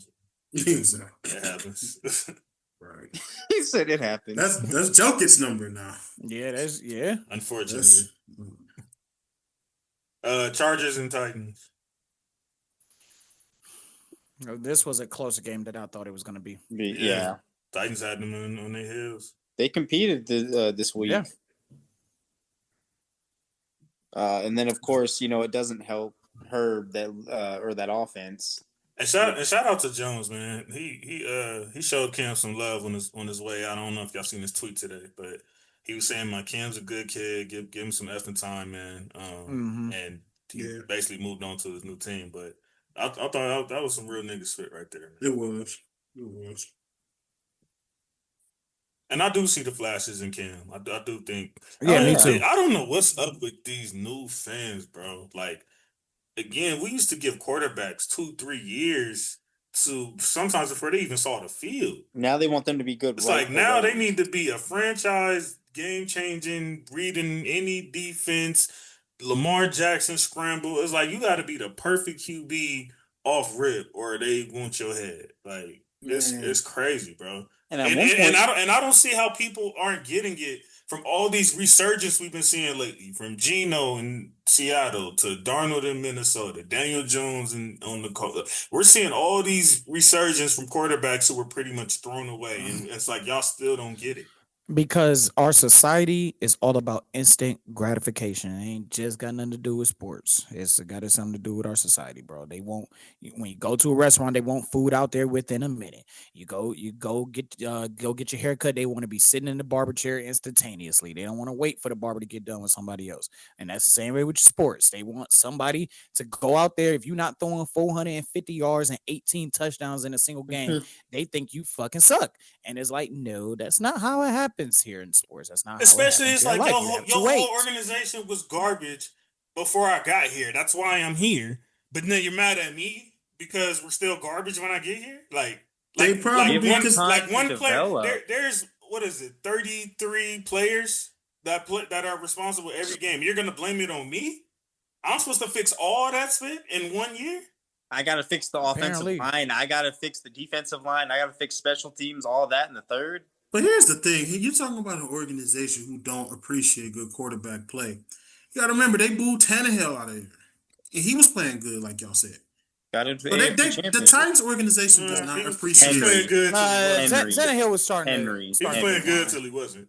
Yeah, he was starting to decline. Fuck that. That nigga was playing good. And then, y'all want to hear something crazy? But once again, even so, they still he was playing good till AJ left. They still didn't appreciate that shit though. So the Tennessee Titans are 6 games away from breaking the most consecutive games with fewer touchdowns than their opponents. They're right now sitting at 14. Man, that ain't a record I want to break. No. So that is, to sum up the woes of the Tennessee Titans. Yeah, and they're on the list with the Chicago Cardinals, now Arizona Cardinals, the Tampa Bay Buccaneers, the New York Jets 75 through 76, and the Dayton Triangles back in the 20s. Oh, hold on. Real quick shout out to my dog Henley, man. Real good dude. I remember chopping it up with him when I was at the facility earlier this year. Rest in peace to his bro. I know he's been dealing with so much, man. Like Derwin James was talking about. I'm sure he knows a lot deeper in depth than everybody else. Yeah. But I heard about that kid been through so much, man. And for him to still be one of the team leaders and leader in tackles consistently and balling the way he has been with all the bullshit around him that's been created, which I'm not going to get into. I was going to call you. I'll talk to y'all about that off camera. But because that is some LA politics bit. But shout out to that young brother, man. And I promise you I'm rooting for him with everything. And if y'all don't know, y'all don't know. But I know about that. I was going to call you about that too. Yeah, you can hit me whenever you're ready, bro. Me, Pops, and Uncle, we was just chopping it up about that spit damn near all Sunday. I don't agree with what he did, but keep your head up, Big Q. Yeah. I know losing a child is rough, so. Absolutely, man. Next up, we got one of the games of the week. We got Vikings in Detroit, man. Damn. JJ, man. JJ McCarthy pulled that kneecap tweet. But I apologize. I apologize too. Yes, I do. He said my kneecaps are still intact. Hey, you know what I was thinking too? I was like, he saw the show. And this thing we was talking just shit talking about quarterbacks, huh? But to be fair, I wasn't talking about his game. I was talking about him being injury. Yeah, he don't never play. I was talking about him being injury. But I seen the flashes from game one, and that kid is. I don't know about all the intangibles, the X's and O's and all that, but I will say he is tough as nails. I love that kid passion. I love his heart. He's a straight dog, and because of his attitude alone, I feel like if he can stay healthy, which looks like a long shot right now, but if he can, he's gonna be a dog in this league for sure. And to go into this game and do it against the Detroit Lions and the caliber that they're at. He damn near off the couch. JJ off the couch. And did you guys see? Y'all saw his tweet, right? Where he was like, "My kneecaps are still intact." It's crazy. That's why we always say what we say about division matchups. Because to everybody else, it's the almighty, oh my gosh, 15-win Lions, and to him, it's just another game. Division rival, man. Whatever. I ain't play like it's anybody else. Yeah. Division rivalries are the toughest games. And that could be it too. Maybe Detroit kind of walked into this game like, we ain't too worried about them. And then you can never do that to a Flores defense. You know how I feel about Florida. Thanks. Yeah, good win for Minnesota, man. They needed it too. Put them back in the 500 column. Mm-hmm. Yeah, a little competitive out there in that in the North. NFC North, the North division, as Chris Berman says. That North division is getting good. So, let me see, man. Who we got next? My bad, y'all. We having some technical difficulties. Oh, Atlanta. And then Pats. For people that don't value special teams, this is an example why you should. My heart dropped. Talk to us, Jay. My heart dropped when they. Why got he got to talk to back. you? Don't you? Ain't you supposed to be? Isn't he on punishment? Don't turn the TV on. Don't touch them toys. I know he probably watched the game. You know what I'm saying? Me and him probably the only ones that watched the game. Nobody else care about them niggas. So. I mean, number one, I love just like Tyrell said about special teams, man. Special teams is crucial as hell. I'm not gonna lie, Drake May still poised as fuck. I did like after that interception that he threw when he went back to the sideline how Vrabel had like just kind of spoke to him like, hey bro, it is what it is, shake it off, move on, next play, next drive. They had a good game, man. I love Drake May. He was able to move the ball.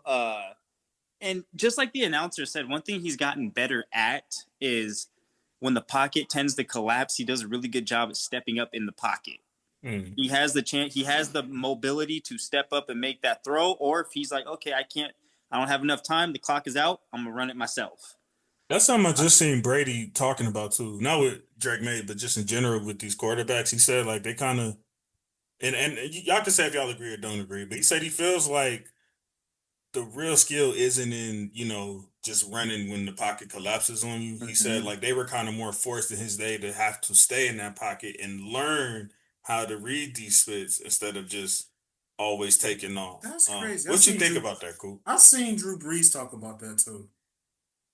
About how the game has changed for these young guys now just to step up and do this. Because they can just run, they're not forced to learn this split. It's the pocket. It's the evolution of the game changing. That's all it is, And that's, what you think about him saying it's not a skill?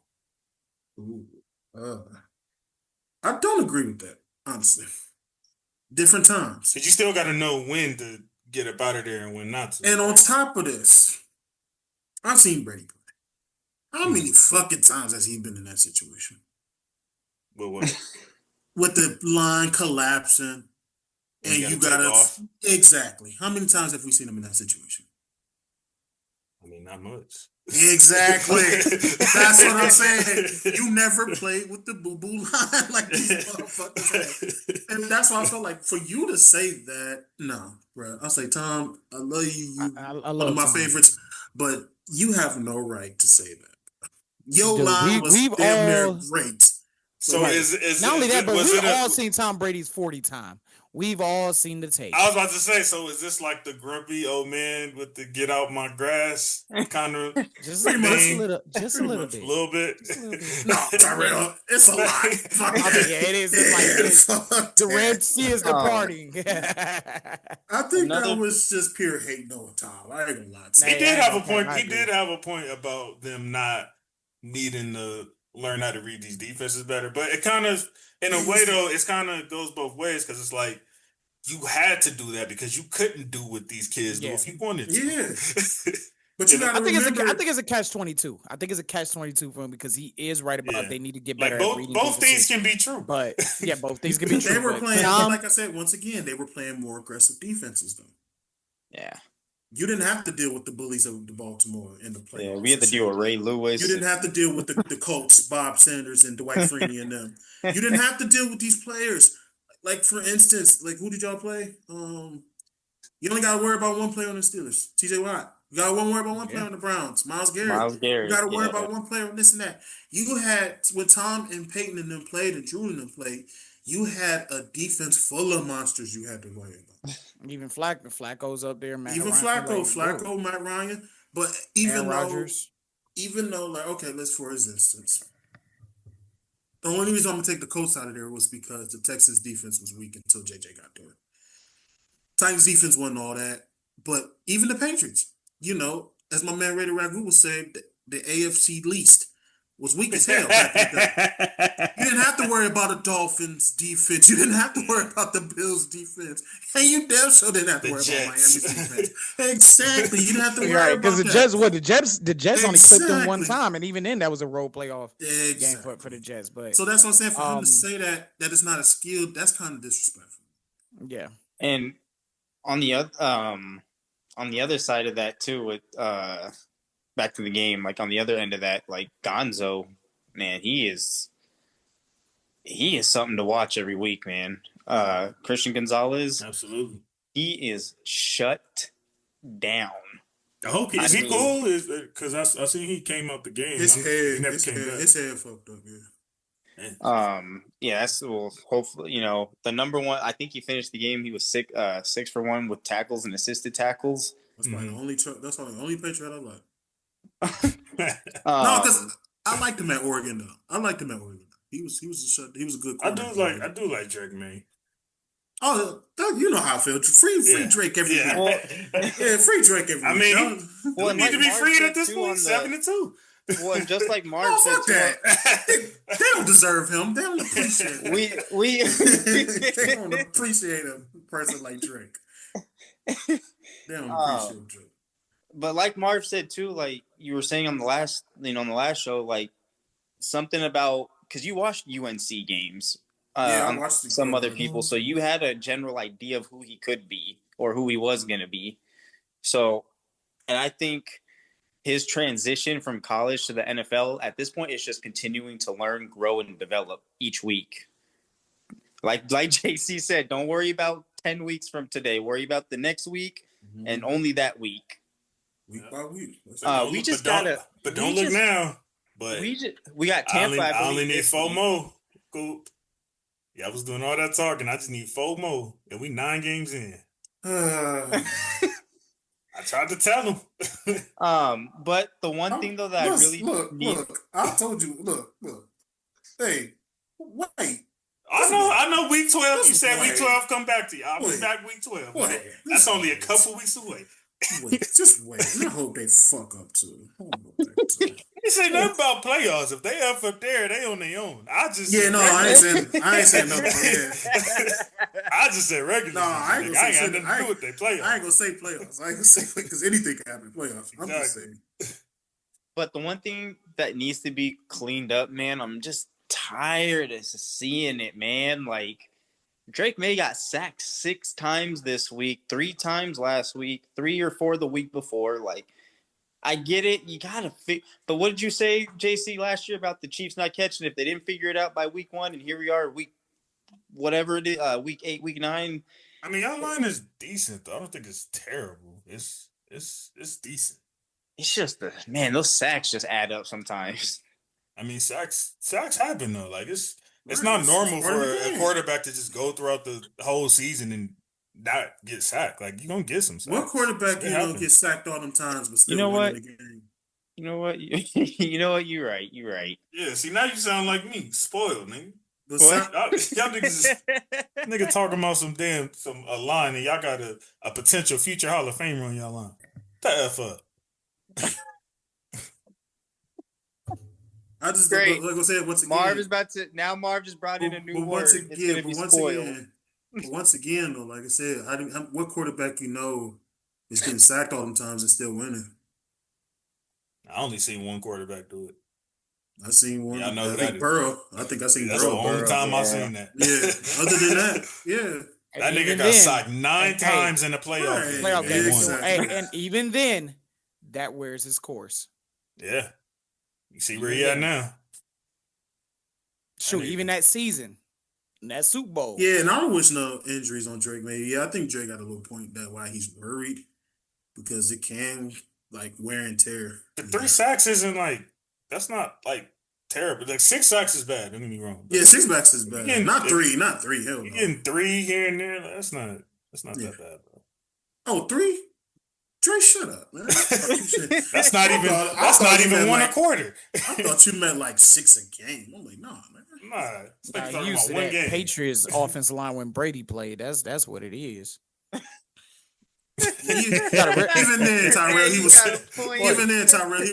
a baby to understand that shit. So and it's crazy because think of how good Brady offensive line was when you put him in a dang on commercial. Matt White. Oh, put him in a commercial about protecting people's credit. That's how great your offensive line was. They was like, man, bring the whole offensive line. And you had your no-name receivers in commercials too. So yeah, that's how great Brady was. Hey, Brady kind of put on everybody. If you think about it, he was like, man, come on and make this extra money, man. That nigga said that radio commercial. It's my favorite receiver. Then the one sorry nigga was like, I thought I was his favorite receiver. I remember that. I was like, damn. These niggas in the commercial, goodness. bro. All right, cool. Nash, your turn. My turn? Colts and Steelers. So here's the thing. What you got that for? Because that game really was like that until the Colts just started when Pittsburgh stopped caring. Not really. 7 points ain't built to ass. Nah. I just want to read something, JC, and you clip it for me, please. Hey, brother. Hope all is well. I just wanted to text you personally and apologize for whooping your team's ass on Sunday.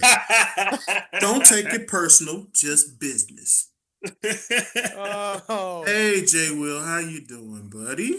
Oh my goodness. So where you at right now? Here's the thing. JC. In the kitchen, like you said. JC. You're not gonna make it in time to the laptop. I'm not one of these fans that's gonna say, "Oh, we won, we did it."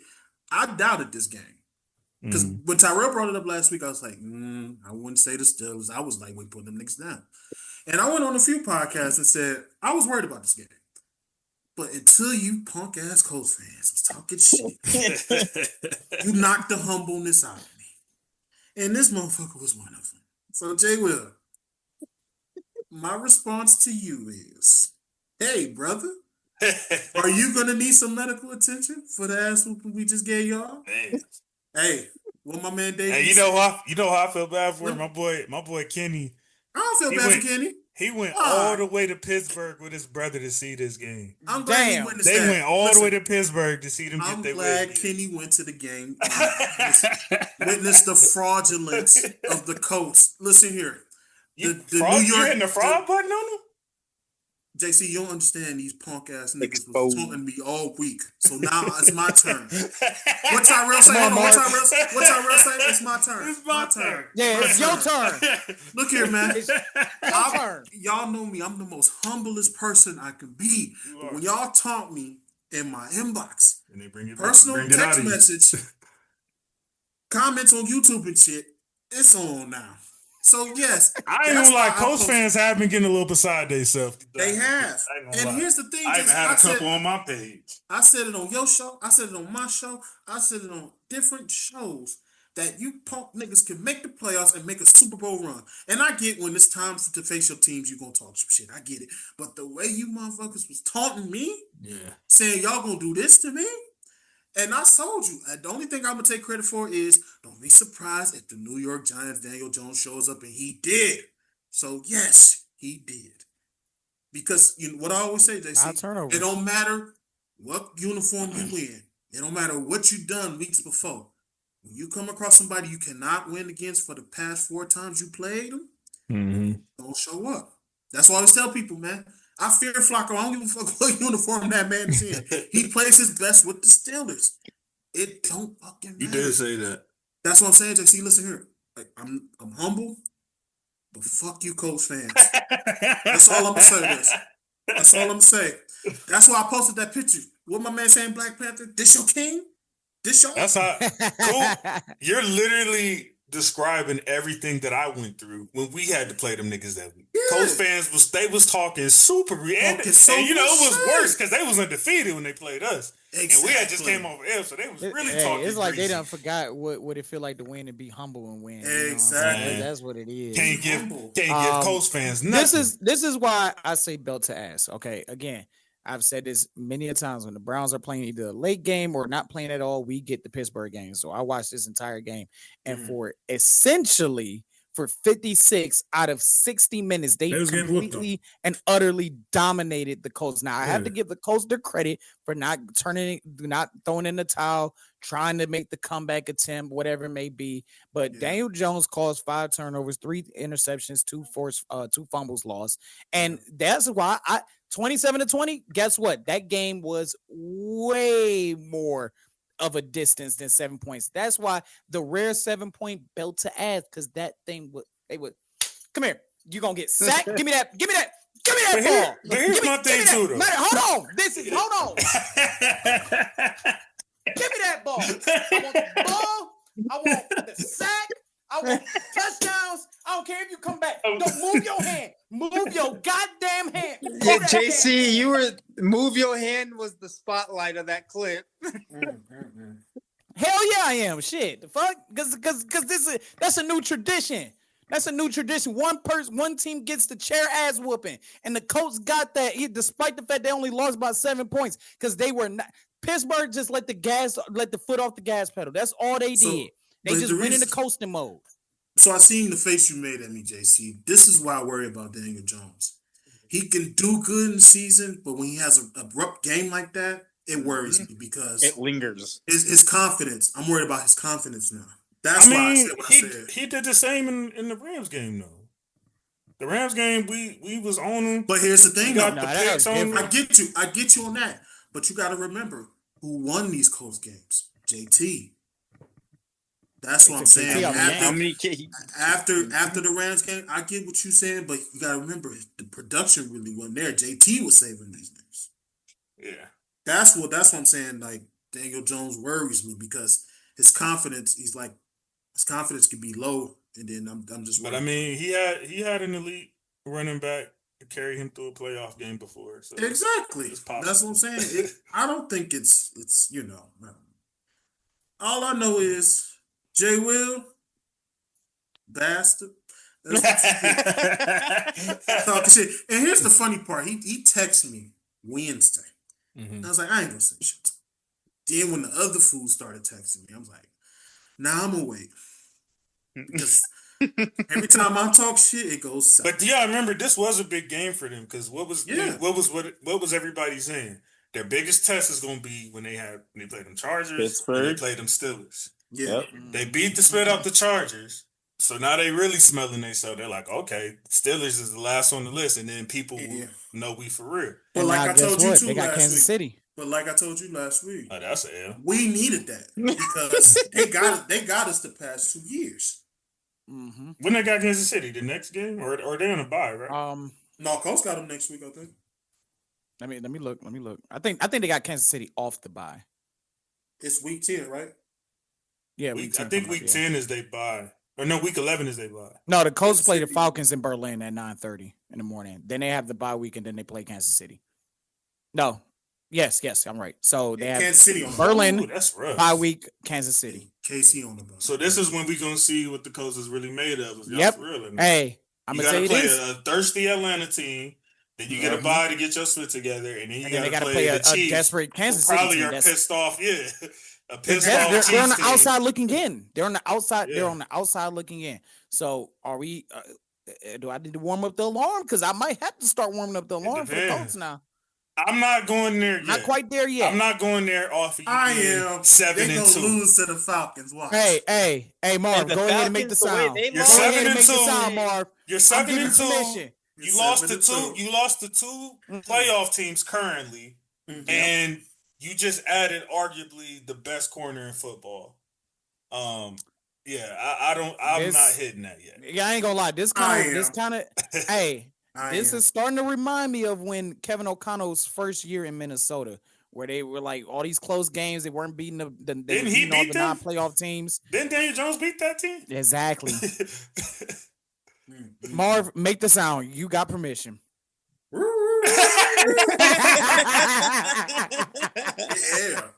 I'm not going to hit the alarm yet, but you got it, Marv. Hey, I think the Falcons going to get him. And you know the way if the Falcons get him, I'm still not gonna call it. I just think they in trouble. But you know the Falcons are gonna play. Hold on, time out. This means trouble too. Yes, that means trouble too. This is under the police. Even if they would have lost to the Steelers and the Chargers, I just look at it as watch the film on those games and see what y'all need to fix. I still think these are fixable. It's not like you just literally just didn't show up to the stadium at all. You know what I'm saying? Like the Rams game, I've said this, that could have went either way. You know what I'm saying? But a couple of the mistakes that were made. Steelers are a great organization. They have a great thing in place. I don't give a damn if y'all was 2-5 right now. Y'all are still the Steelers. Like it's never an easy game when you got to play Pittsburgh. So that's facts. That's a fact. Yeah, I'm a hold off. I know Kenny gonna be happy to hear me say this, but I'm gonna just hold I off. think that's why you saying that. Not at all. Oh, not at all. Spare his feelings. I have fun. Talking that. Nigga. So trust me. I have no problem, especially the way Colts fans was talking to me. And you should. He was at the game with me at the Rams and Colts game, so I did enough damage that day. So I get it. Trust me, I have no issue with it. Damn, so he had to get in the car with you. I just feel like when it comes to NFL fan bases, and I understand y'all just beat them, they was whooping, so you doing your talking. But I just feel like we are very reactionary on a week-to-week basis.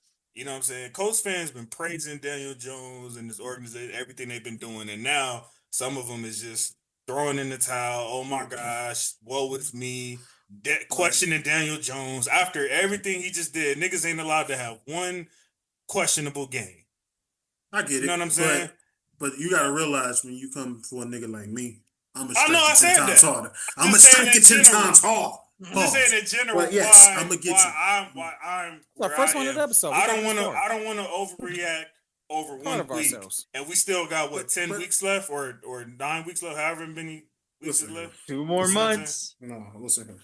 Look, fuck the Colts. That's all I'm gonna say. I'm gonna keep saying that. I'm with you. I'm gonna keep saying that. But as far as I'm just being an objective analyst right now. That's all. I'm just trying to be objective. He's not thinking with his heart. But Marv, I understand why you are, because you had people talking. I was the same. I can't say nothing to him because I was the same way in week 4 when we played him, and I was at the game. So did he text you talking shit before the game? Yeah, he was on the phone talking shit the night before. On the phone before Jay Will was in the no one was going to the stadium. Here's the thing: you're a better man than me. I'm not gonna let that slide. I'm sorry, man. Like I said, even Jay Will was talking. I told you he came on my Jay post. Will was all in the once again. The Rams once again. I'm like, hold up, nigga. Who y'all lose to again? You a better man than me. Wait, I ain't gonna let that slide. I ain't letting that slide. I just realized. Thank you for saying that, JC. Jay Will. Maybe this will be a lesson learned. You're 0-2 when you talk shit. Yeah, stay cool. You're 0-2. You can't talk spit and win. Hey, not only that, but boy, we might want to put the it might be watch for Jay Will, because if they lose to Florida. Don't they play Florida this week? The Ole Miss play Florida this week. Jay Will might be on the watch. Yeah. And Isaiah, he gonna be on that nigga. Boy, they was going crazy in the chat. The group chat, bro. They were going ballistic. Oh, I ain't even see it yet. You haven't seen it? It's hilarious. No, it was this morning. Go look at those. It was like this morning or yesterday. Now. So I'm like, yes, bro. It was hilarious. Florida playing with football? I believe that's this week. Yeah, because they were going at it in the chat for a little bit. That or basketball. I was about to say, I think Florida got Kentucky in football. Yeah, basketball. They were rivalry. They're talking. Oh, they played each other? Oh, that was basketball? Okay. But it extended over to football, though, for sure. Yeah, it did. Jason, yeah, they play Florida. About an hour read. I mean, they play Florida. They play Florida next week. Football. They play Florida next week? They play next week. It's not this week. It's next Let's week. Go, Florida. Let's go, Florida. Yeah, because Ole Miss in football play. Ole Miss is dangerous. I ain't gonna lie to you. Them niggas is good at football. Oh, my gosh. They should win this game. Who are these bums? Oh, sweet mother. Yeah, they got a bye. They got a bye week before Florida. Essentially, yes. The Sentinels or the Citadels. Who? Like, what? Who's that? That's a who? What moment? Huh? The Citadel Bulldogs. Seidel, maybe? Or Seidel. Who cares what they pronunciation is? Niggas gave themselves a bye week, but they scary, but now I see what Ragu and Fame was talking about when they was talking to Jay Will. FCS You're supposed to play the best competition. They playing an FCS team. You gotta be kidding me. Yeah, that's in South Carolina. I know that's cool. Oh, sweet mother of God. Did they really just come? Hey, Citadel, get your bag. That's all that really is. It's just and money. Go home. That's just the money right there. That's all that is. Let's go Donkeys and Texans. CJ, man, I'm praying for you, bro. Yeah, me too. That's crazy. That man is. I've been telling y'all since week one that line was horrendous. I've been telling you. We agreed with you. We didn't fight you on that. I'm talking about the masses. Yeah, everybody been making all these posts. Oh, what happened to CJ? They they finally starting to realize it. No, it wasn't CJ, man. It was that line. Bro, every time he dropped, Look, him dropping back is the equivalent of them soldiers getting on Normandy on D-Day, bro. Like that's the type of crap he dealing with every single time he drop back. They gotta be worse than the Cincinnati Bengals. They have to be worse than the Cincinnati Bengals. Like that's saying something. Yeah, that line because at least Flacco has some type of time. CJ is like, dude. Sorry, I don't know why they did. I hope Houston's dumb enough to think of CJ and trade him though. I know Houston's not that fucking stupid. Hey, and I forgot once again. Hold on, didn't they trade DeAndre Hopkins for a pack of hot franks? Okay, that was Bill O'Brien though. They gave Bill O'Brien way too much power. all because Bill O'Brien got tired of. Well, no, Bill O'Brien was that fucking stupid because he got salty. DeAndre Hopkins wanted to bring his baby mamas up in the locker room. That's why he got pissed the fuck off. And DeAndre Hopkins told us, like, you leave me the fuck alone, leave my family alone. And that's when he decided to trade him for a bag of Doritos and a glass bone man named David Johnson. Damn, he ain't in the league no more. Hell no. Dumb. Did y'all see? And I can't stand this nigga. I say this every week. F. Sean Payton, but that was the coldest bit ever. How he went to the kicker. He was like, "Hey, right down the middle." Pause. And that nigga that's went out the second there. one. That nigga went down there, did that spit, and walked off. Like, the fact that the Donkeys are leading their division is some shit? The surprise of the season. and they got it. They got it on the stronghold too. Like, yeah, it would have to be a catastrophe for them to lose it. Yeah, that's their division to lose, I think. But it's very plausible. Because what I don't think I did. I told you that wasn't. I told you that's not Kansas City division no more. You didn't say Denver though. But here's the thing, though, bro. The reason why I said that was because Denver was on the rise, and I don't never sleep on the Chargers. So yeah, that's why I said. Here's the thing, though. Denver has to play. That's what I'm saying. That's why I said what I said, JC. It was because them two niggas is really coming up. I still don't think it's over for the Chiefs. Here. No, I don't think so. Hey, like I said, I think y'all misinterpreted what I said. Kansas City will probably make the playoffs. I'm just saying the West is not theirs. That's what I've been saying. It's not as easy for them now. I don't think the West is theirs. That's what we're gonna find out next week. Has Mahomes ever not won the West since he's been in the league? He's won the West. He's won the West every year. Yes, he has. I'm just saying this year because, like I said, Herbert is stepping up his game, and Whole Knicks got Sean Payton. That's what I'm saying. Yeah, if somebody was going to get first place, I thought it would have been the Chargers, but yeah. I mean, if the Chiefs, all the Chiefs got to do is make playoffs. The Chargers keep Plaxico Burress in themselves. Once again, too, JC, like I said, I'm not saying because if the Chiefs make the playoffs, I don't want to play in the playoffs. I'm not saying that they won't. They will, but I'm just saying that the division is not theirs. That's what I've been saying since they. It's not going to be theirs because, like I said, I think the conference is theirs, nigga. They're still the reigning AFC champions. I agree. Put them out, and then we can have that conversation. I think Kansas City is going to win a Super Bowl. I don't know about that, but they're not going to win the division. No. Yeah, the division is probably a long shot at this point, even though it's possible. We seen it. I mean, the Rams, we started winning 5 last year and won the division, so it's possible. Exactly. But I don't see it. You don't know till December. But man. I will put my money on it that I feel like they're going to playoffs. I know they're going to playoffs. But all I'm saying is that, like I said, I don't never. The West is tougher. I don't leave Chargers out, and Whole Knicks is playing great. That's all I'm saying, bro. That's all I'm saying. Man. It's just not their division anymore. That's all I said. They're not going to win the rest of the year. I definitely didn't see 7-2 coming. I will say that. Yeah, but we're gonna see because Kansas City has a bye week, and then they play the Denver Broncos. Oh, so it seems like every they play the Broncos week, again on week 17. It seems like every week we have a game of the year candidate. Oh man, and we have another one right here. Chicago and Cincinnati. Hey, what a effing game! You want to know something hilarious? By the skin of y'all teeth, Coop. By the skin of y'all teeth. It don't fucking matter. Boy, it's like they made up for that Washington game last year. Because wow. Shout out to my nigga Norm. I texted him after that too. I was like, 5 more. And what's crazy and by the way, Norman, what the F is you doing at our parade, Angels fan? Trying to hang on to that Ohtani slip. You got shit to do with us, nigga. The truth is out. He showed up at nah, that. He trying to cling on because Ohtani. Hey. Ohtani ain't in Anaheim no more, nigga. Hold he on, ain't in Orange County. Wait. So Norman really be everywhere but on all grind. Literally. Yes. Literally. Come on now. Yep. His Niners did win this week, right? Yeah, but he knows hope for them. He knows the rest. He better not show up over that weak ass win over the Giants. Yeah, exactly. And it's the Giants. Shout out to my nigga though. I love Norm. Right. Nah, that's that nigga.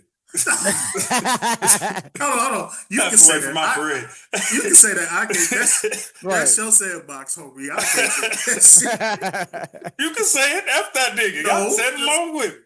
Listen, you like I said, you know him. I don't. I only know that nigga from behind the computer screen. I know he a hoe. Get the F away from my parade. Ohtani ain't got shit to do with you. You're so stupid. Oh my goodness. And also a fun little stat line for the Bengals is that the Bengals defense becomes the first team in back-to-back weeks to give up 38 plus points. Yeah, but they putting up points though.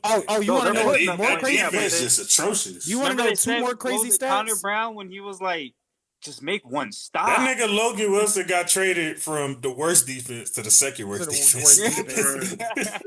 That's 3 weeks ago. Here's 2 crazy stats. Dre is right. They're the first team to give up back-to-back 38 or more points. They're also the first team since 1966 to score more than 38 points and lose both games. And Caleb Williams is the first quarterback in 82 years to have multiple catches in a single game. Hold on real quick, bro. I owe somebody an apology. 82 years. 82 years since a quarterback had multiple catches in a game. I feel like it is kind of early, but I owe Flacco an apology.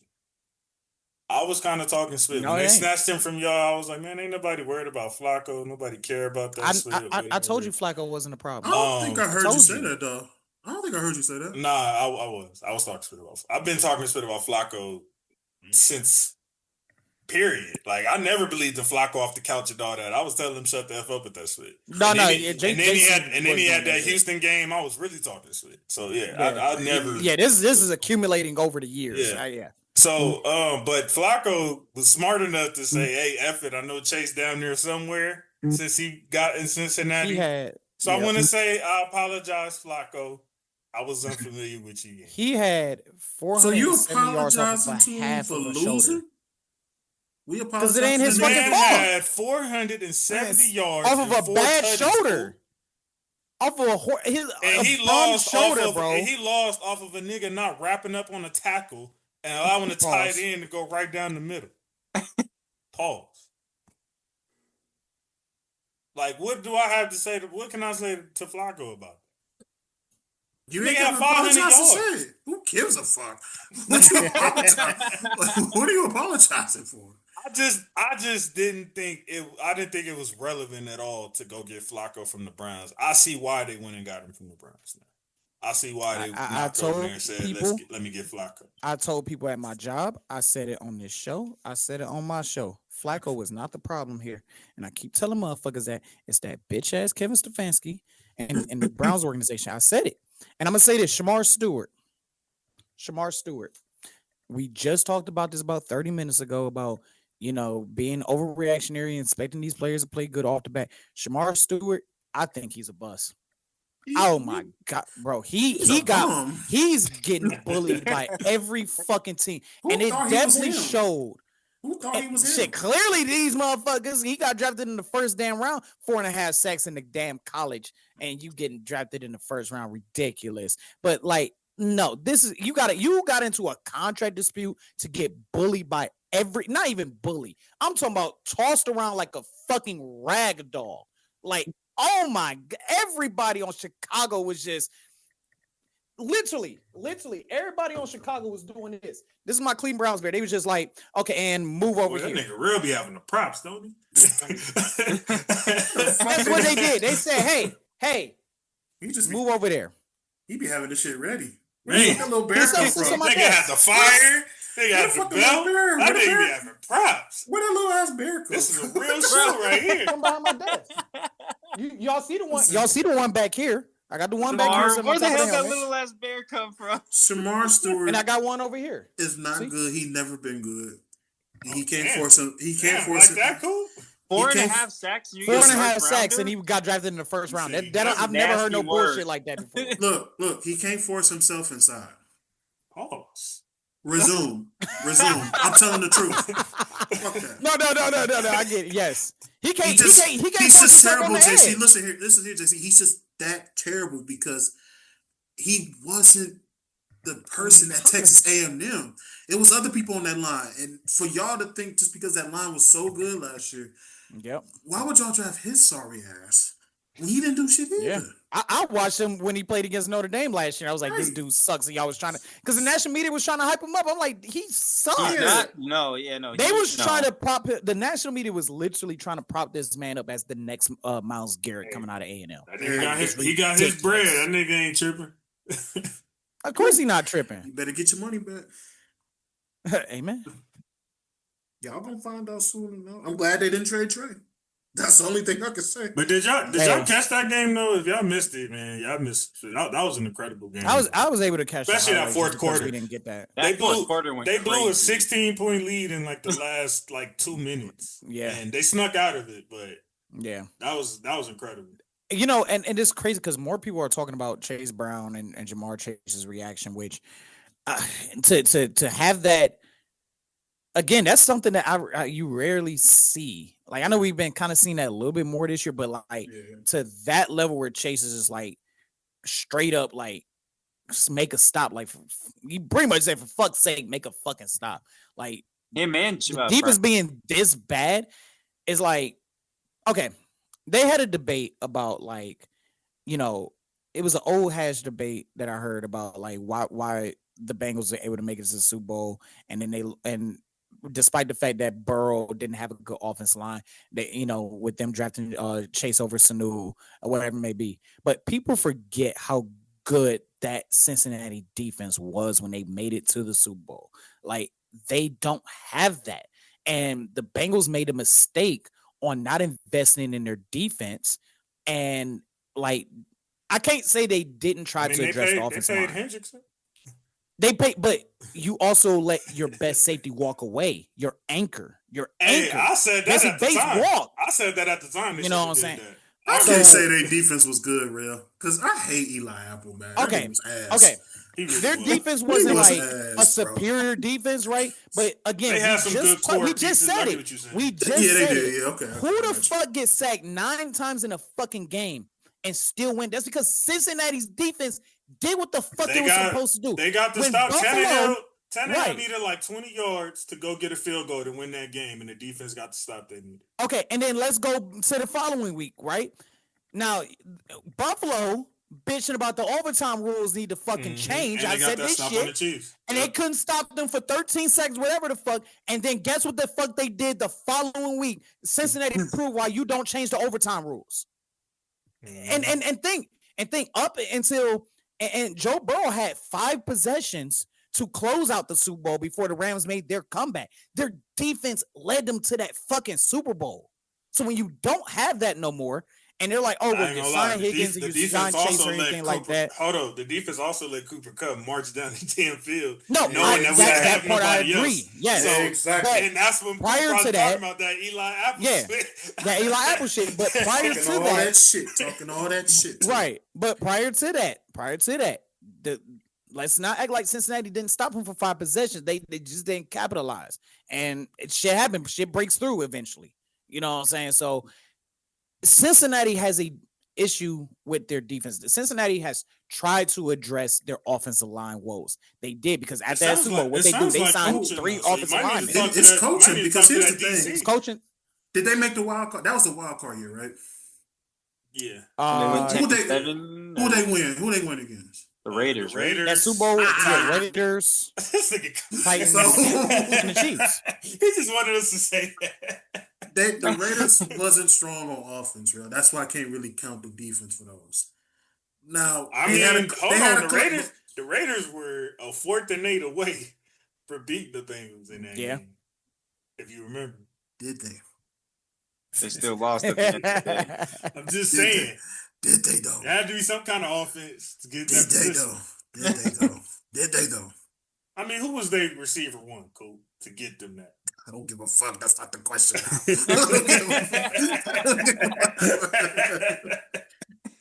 Hey, Marv on one today. I'm just saying. He right there after me. I ain't going to defend. That's what I'm saying. I just don't feel like. I mean, yeah, they had a clutch moment in the Chiefs game. I give you that, but I just they feel beat like Derek Carr, Tannehill, and Mahomes. Yeah. Chiefs. I give y'all the head. And they came back from a Mahomes is valid. 14-point deficit in that game too. Exactly. Yeah, I remember as a Raiders fan, we was we played after that, but I was thinking like, damn, like we guess it's looking like it might be us and the Chiefs, and then but you're glad you didn't go against the Chiefs though, huh? Yeah, it didn't matter who they play. No, it didn't matter who they play. Nah, I mean, that Rams team was something else. I would rather play Cincinnati than the Chiefs, though. Obviously, but I mean, even man, y'all defense was too much of a monster. Even me and Norman was popping spit before the game. He was saying like he didn't even care about going to the Super Bowl because he felt like they can't beat the Chiefs. So he was like, we just want to go just so we could beat Aaron Rodgers again. And then once they did it, I was like, all right, cool. Like they got that thing out the way. I talked to Norman after the Bengals and Chiefs game. He like, oh, hell no, it's the Bengals? I want to go to the Super Bowl now. I was like, no, where's that energy where you were saying if the Rams just let y'all in the playoffs on the last game, all you want to do is beat the Packers. Once he found out it was the Bengals, now he want to go to the Super Bowl. All I'm saying is that wasn't no offensive line stopping Wagner, Aaron Donald, Von Miller. Didn't have Wagner yet. Yes, y'all did. Wagner was on that team. Yes, he was. In the next year. He was in, that was the following year. You sure? Positive. Yeah. Positive, brother. No. Mark might be right. No, Wagner was not on that team, bro. Wagner wasn't there. I remember he came that offseason because I remember niggas crying saying, damn, that ain't fair. Y'all just got the Super Bowl, now y'all got Wagner? Yeah, that's right. That's true. Yep, that's true. Yep. I could have sworn he was on there. Because no, he wasn't on that team. 22. Oh, that was okay. 2022. Gotcha. I was gonna say, I just think like with Cincinnati, and I'm looking at their draft, right? Yeah. Like they got a linebacker. They grabbed two linebackers. They grabbed two offensive tackles. They grabbed an edge rusher and Shamar, which horrible. And then they randomly drafted a running back. But then when you lose Trent Brown, you lost Alex in the offseason. I mean, they try, like I said, Cincinnati is like they're trying to address it, but they're not addressing it correctly. And I knowing the defense coordinator of Cincinnati and Al Golden, he's an aggressive defense coordinator, but he's working with sometimes a good chef can't even do good things with bad ingredients, and that's kind of this case here too. Why you throwing my career with Al Golden? Why you throwing my career in there, nigga? because I think I say that because cooking, whether you're a chef or whether you're an amateur chef or a chef, hold on. Let Coop talk about the chef. It's very relatable. I used to work in the fucking kitchen. I was an amateur chef. Nah, you wasn't in the field for real, nigga. Like I got my serve safe certification. That don't mean shit, nigga. Hey, terrible niggas got that shit too. But what I'm saying is like cooking is very relatable. Cooking is very relatable to him, nigga.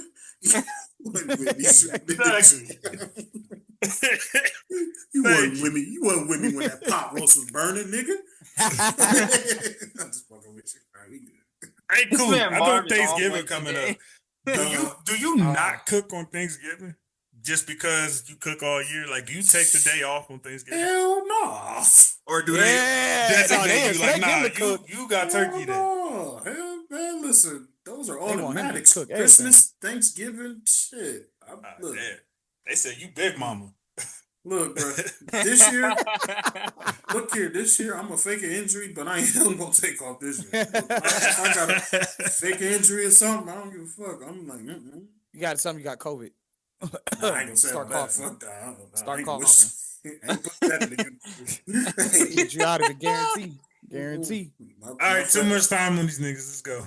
Who was we talking about? Yeah, who was Cincinnati, Chicago. Oh, Yeah. I'm like, damn. Them niggas the F out of here.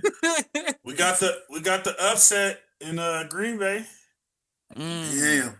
Green Bay had one of those It's games. crazy. They 2 losses was the Browns and the Panthers. And the Panthers, yeah. That is crazy. It's always like that though, isn't it? Like it's always Every like those team like has ones their- you hey, well, that think any about given it, Sunday JC. shit. It is. And if you think about it too, JC, Green Bay they had their day. You know, Philly had their day with the Giants. Like it happens. Yeah. Well, yeah, you're right. You're right. It fucking. But again, happens. watch. Everybody gonna overreact. Oh, they Yep. lost to the Panthers. They lost to the Yep. Browns. Hey, they already call them frauds. I already heard the fraud alert That's on them crazy, already. bro. Um, Niggas lost 2 What'd you games all say, year. JC, about What, Dre? It's just nasty. Yeah. Well, Dre, like we talked about before they even got on the camera, I'll say there are good teams that have these games like every single year. This is one of those games. Yeah. It's one of those games. And they lost by on a field goal both times. Yeah, they've lost by a combined 6 points. Special team. I can't believe they But let I that got to down. give Carolina credit though, man. Absolutely. They've They've been counting playing out some good games. football this year in Yeah, general. they've been playing some great Great football. It's like the same Carolina been, team. They've been counting out so many games, and for them to come up with big wins like this, the Cowboys, this ones, they like I said, shout out to Carolina. And shout out to I ain't gonna lie, They're at least showing that you can compete. I was talking shit about Dowdle. I apologize. I was Yeah. because that nigga been over there on a tear the last few weeks. This man apologizing to everybody this week. What Man, the fuck? hey, look, I got to man up. You know what I'm saying? If I could have the energy, you know All what I'm saying, to I'm call saying you is a bum when you was on Dallas, I gotta have the energy to give you the same So props. what if he shit the bed next week? I mean, I feel like I'm that just still saying, wouldn't bro. take. Hold on, that still wouldn't take away the fact that you had 200 yards of scrimmage in the game this year. You know what I'm saying? You got like 300-yard games, if I'm not mistaken, in the 4 you started now. Yeah. So I mean, I wouldn't take away that. Now, if he split the bed the next 3-4 weeks, yeah, I was now about we to have say, a take different yeah. conversation. better take that I'll apology. take my apology back, exactly. But as of now, I Dowdle, got a weird feeling you gonna be doing that shit. he looking like he's they RB1 right now, man. They even it looked like scale back Hubbard a bit. So, Watch him have 30 yards next week. And 2 fucking fumbles.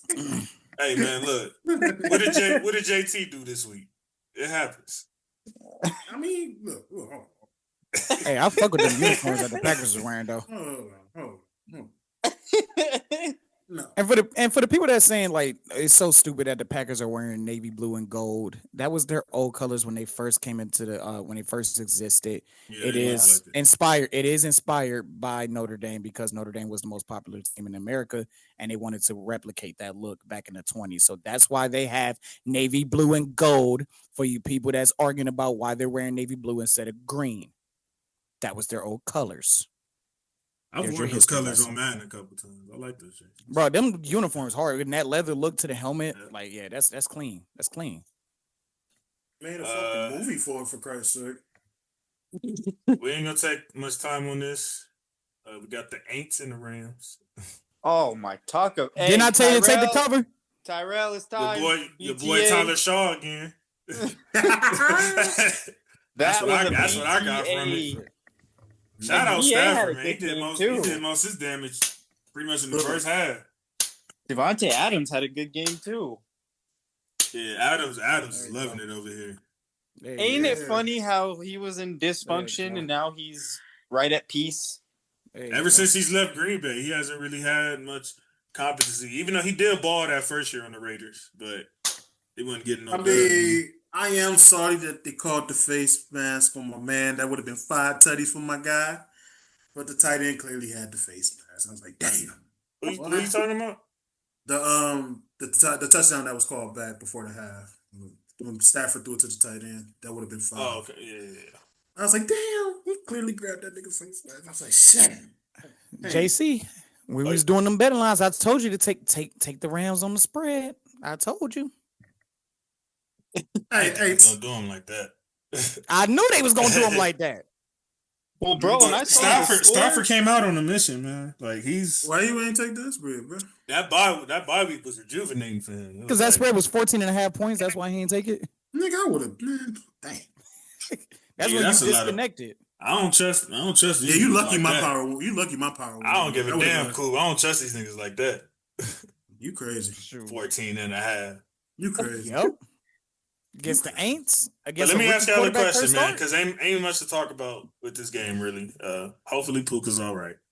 But I do want to ask y'all, where is Stafford in the MVP conversation for y'all right now? No comment. Oh yeah, you're right. We done did this twice. We've done this twice. And what happened? You really want to put that curse on your quarterback? You're right. No, I forgot. You're right. Every single time, it never failed. You're right.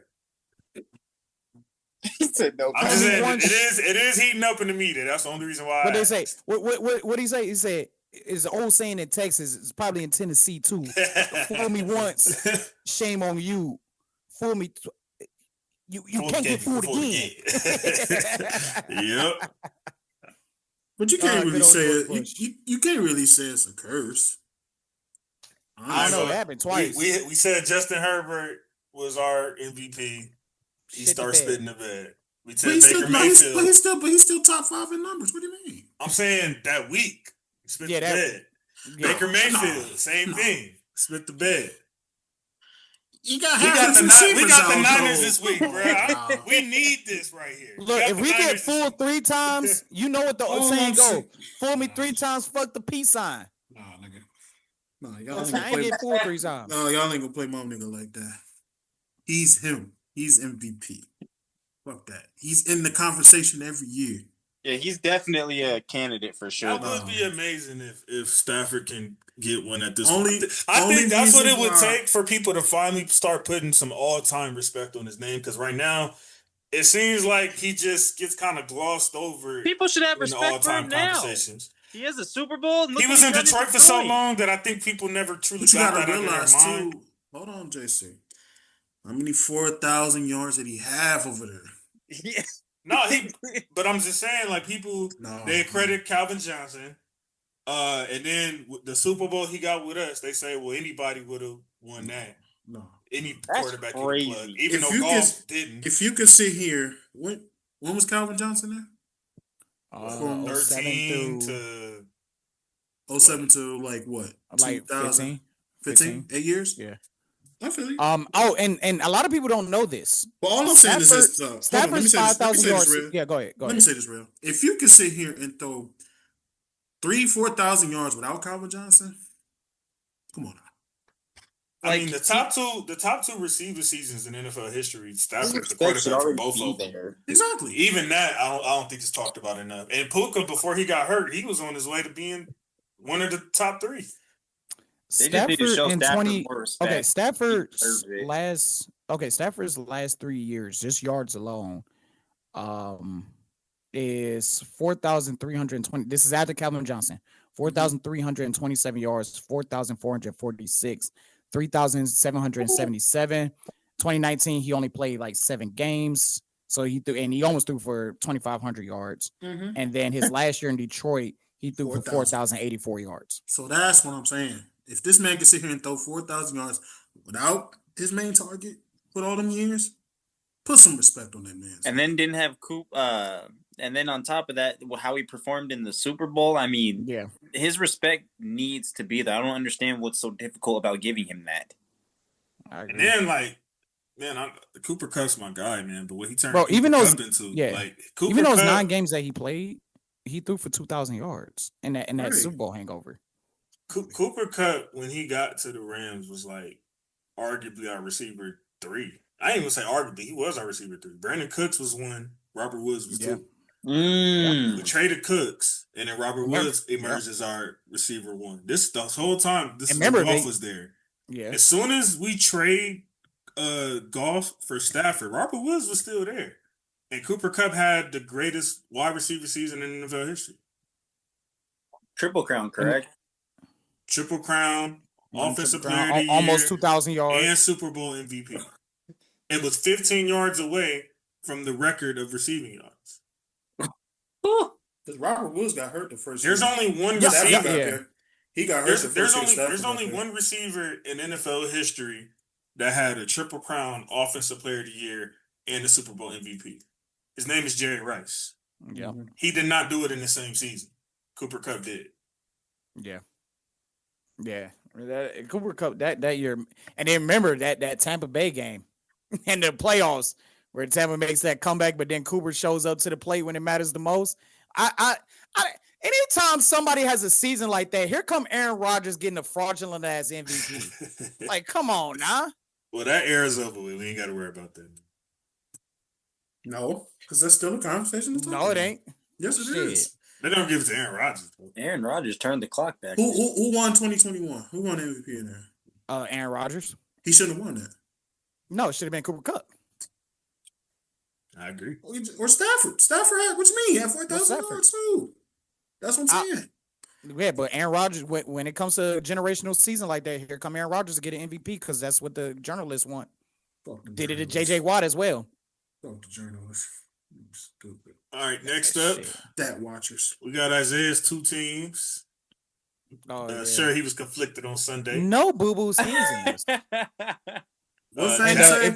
Two boo-boo teams, two boo-boo schemes. This was a great game, though. I ain't gonna lie. Good game. I actually was watching. I was back and forth. And if you let Brock Bowers on your bench, I'm gonna tell you how good this game was. I feel bad for you. The Bills and the Chiefs were on at the same exact time, and I was still switching back and forth. That's how good this game was. To the point where I ended up saying, you know what, F this, and I pulled this up on my phone and kept the Chiefs and Bills on the TV because this was such a good game, and I had some fantasy spit involved too. Welcome back, Brock Bowers, boy. Welcome back. On top of that, if you left him on your bench, and what was crazy too was that game. If you did that, you deserved to lose anyway. I would never. No, there was a stat where he wasn't left on the bench. Everybody had him in. Everybody did have him back. I've been waiting. First of all, I knew Bowers, even those games he had that he didn't get over 50 yards and all that, he was hurt. He got hurt game 1, and he was playing hurt. Then he took 3 games off plus a bye week. You know what I'm saying? So I figured he's healthy and he's playing the Jags. Like, he should. I didn't think he was going to do that, but I knew he was going to have a decent game. He's playing the Jags. Yeah. I mean, am I lying? 12 receptions for 127 yards and 3 tutties? Did I lie? No. Not at all. But it's just funny the way you said that shit.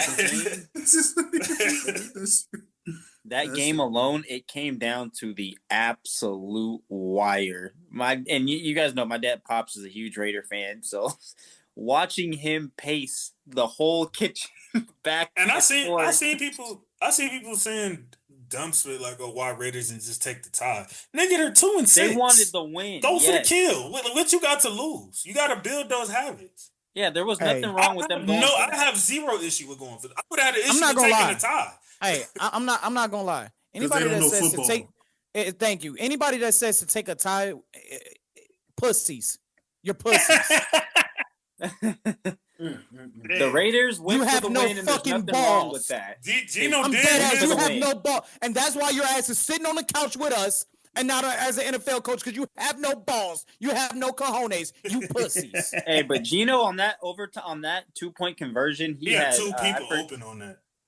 Bro, he had 2, and he didn't even look their way. He looked at the corner of the end zone. And I seen Ragu say that. I seen Ragu say that on his show that he do be kind of like making one read, like he find his person and he does not take his eyes off that person, to where even the scouting reports they're catching that.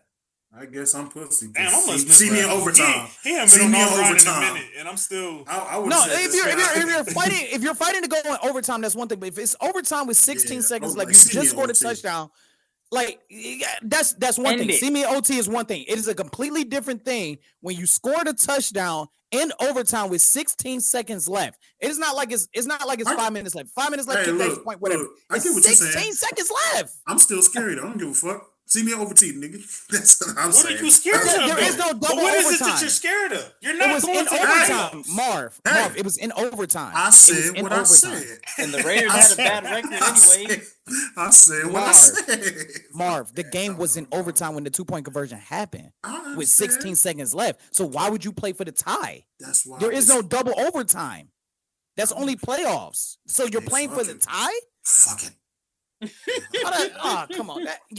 That's some pussy shit. Go for the damn 2 and go for the win. I'm with it. Go for the kill. Go for the win. I had no issue with that. It's not like you just scored on expire. It's and not they like didn't even think about it. I seen Gino expiring. put the 2 up as soon as they scored immediately. It's not like time is expiring. You're away. You're at home. Time expires. Kick the extra point. Play for overtime. Gino, it is what. No, this is the game. You go for the fucking game. Geno Smith, you're a terrorist because what the fuck was that, bro? What the fuck was that? Two people open in the middle of the end zone and you That's what should have been calling y'all for Shador. You ask me. But that's just if you ask me, though. So, and that's why I share all those Geno Smith memes in the group chat because that, wow. We got another. It seems like every time these teams play, man, it's always one of the games of the year, man. Fireworks. Chiefs and Buffalo, man. I could watch these niggas play every single week if they made up the schedule. I would tune in every single week to watch these two play. It's always fireworks. Yeah, great game. Great game all around. Patrick Mahomes in the regular season, but. Do you think this year, if they meet, that's why I don't get these Josh Allen fans running their mouth like that about Mahomes and so disrespectful to the Chiefs. Yeah. You never beat these niggas in the playoffs. Yep. The Saints that y'all be, Saints that y'all be trying to talk spit to Lamar about. Oh, you didn't beat us in the playoffs. You didn't beat us in the playoffs. Even though it's one of those games, Lamar didn't even play half the damn game. But then when it comes to Mahomes, it'd be crickets. Black City. You've never beat that man in the playoffs ever. The regular season's 13 cool. seconds, nigga. We was just talking about it. A regular season's cool, but you don't win the championship in the regular season. Remember, they whined, bitch, moaned, and complained to get the overtime rules changed. Still lost. And then y'all still lost in overtime. Great game. I had the choking meme ready, locked, and loaded to go because they almost choked. They almost choked that game away. And to think Patrick Mahomes with the lowest completion percentage in his entire career, they got after Patrick Mahomes the entire game. Like it didn't matter. I mean, they know that. They probably know that man like the back of their hand now. They do, but I'm gonna say this a million times. Harrison, the like number one corner, division rival at this point. Harrison showed me that he's a stud. Like their rookie corner that they got, he's gonna develop into something great. Like if he stays healthy, like they hit a home run with him. And even I forgot the dude named number 24. He's a good defender as well. Bosa is gonna make it if Bosa stays healthy and they play Kansas City and Bosa's healthy. I think because Bosa got those. That's a big if. Have like 6 that's a big hurt. If. But if he do, I think Buffalo will top them. Paul. Very true. I think Buffalo. I'm being serious, y'all. I think Buffalo will. It don't matter what I say. Tyrell, we say this y'all say this every year. This year, Bill's gonna get them. Nah, I think they got him this year. We don't believe you. You need more people. I text my cousin on Sunday, and I was like, "Hey, man." Mahomes loses to Josh Allen in the regular season once again. You think this could be a turn in the playoffs? His response was, no. There's no reason to believe that. Yeah, until you. If anything, Andy Reid probably be holding back on the regular season matchup on purpose, just to scout some spit out. Like, all right, we'll see y'all niggas again. And then Bills come in all confident. We beat them in the regular season. Oh, and not to mention they do play them next year. They do. That is guaranteed. They play them every year. Yeah, but it's AFC East versus AFC West, so it's a definite guarantee. Even if they didn't do that, they still make sure these niggas play every year. I don't remember the last time these niggas didn't play each other. Ever since that division game in 21, they make sure these niggas play every year. Okay, is it safe to say this is like this generation is Brady and Manning? I guess for now. Manning won the Super Bowl eventually, but yeah, I guess for now. I mean, yeah, but like, but they played each other each year, even when Tyrod and Alex Smith was the quarterbacks on them teams. So yeah, they are Bills and that's always been a thing. Yeah, that's always been a thing. Yeah, that's pretty much, yeah. EJ Manuel almost beat the Chiefs. Oh my god! That's what a pull, EJ Manuel! What a pull, Marv. EJ Manuel. That's what I'm saying. They always play each year, though. Yeah, they always play Manuel. Ooh. Boy, they thought he was gonna be something. I don't know why. Y'all remember Chase Daniel? Everybody remember Clipboard G. Everybody remember Clipboard Man. Or Chase Matt Daniel. Flynn? Everybody, hey, remember he was supposed to start over Russ. He was the number one quarterback, and Or- Russ took that job from him. Like Marv said on his Instagram, Chase Young still in the league? Y'all remember Clipboard Jesus? Charlie Whitehurst? Goodness gracious. Oh, we gonna start pulling some names. All right. And then they got, unfortunately, I don't know why, for some reason this was Sunday Night Football over all those other great options we had. But You know what? I'm not even gonna do this for this game just out of respect for Jaden Daniels. yeah, absolutely. Just out of respect. How do you know y'all what's- feel? How do y'all feel about them being in the game 31-7? Where y'all at? They shouldn't It have had him in the happens. game. And Is they hindsight lied. 2020 or I think they lied. I don't think it's a dislocated bone. I think he really broke it. Because here's the thing: if it's a dislocation, JC, I had dislocated bones before. It's usually about 3 to 4, 5 weeks. But they said in the year he broke something. I think they're full of shit. Did they say a year? I was reading that I'm not gonna lie. they was expecting Like, him in several weeks. Did y'all see I the thought side? Did y'all see the side by side that it was the same exact spot as RG3, same Yeah. exact team, same exact Yep. stadium? Mm-hmm. And I was already thinking when it happened, what came to my mind immediately, and I hate that this came to mind, but 2012, Derrick Rose in Philly. Just like with the I Malik. started thinking he was in the game and they was already up like 10 or 12 with a minute. Yeah, Just like- that's just like stupid. the- That's NBA. Just like That's just like the stupid. Malik neighbors, Chargers, Odell Beckham, same field, Yeah. same field. That's what I'm saying. Well, it's the same hoping thing with it's just been, I ain't gonna lie, it's just been the season from hell, and that's It why is. I was saying earlier when I was talking about the Rams, is like you see how quick in football these could turn around. It's not like basketball where at least you got 2-3 years you good. Like it can Yeah. change like that. So many things can turn around. So many injuries can happen. Season altering, sometimes career altering. And then especially when J5 came in and you come in on a high like that.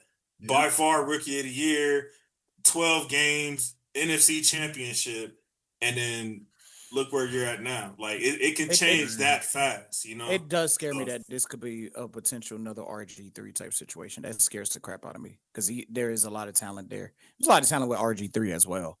But he lost all that confidence and stuff. Yeah, it's the same. But Washington always has, because even with Alex Smith and Joe Theismann was the exact.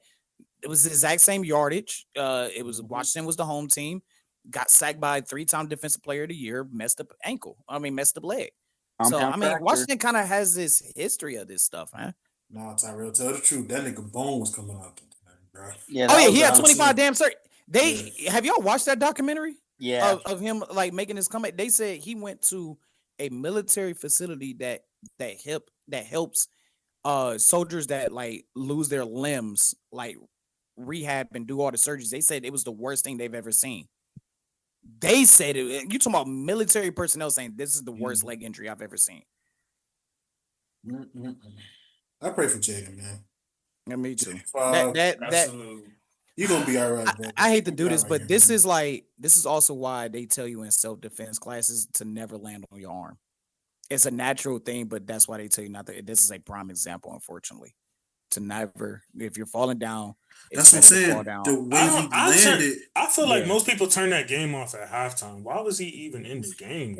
Because wait, I got this. Because in most situations, and you'll see this 9 times out of 10 in the NFL, coaches keep their players in regardless. This is nothing new. This is nothing controversial about it. I've seen quite a few days where niggas got pulled. Sometimes there are coaches.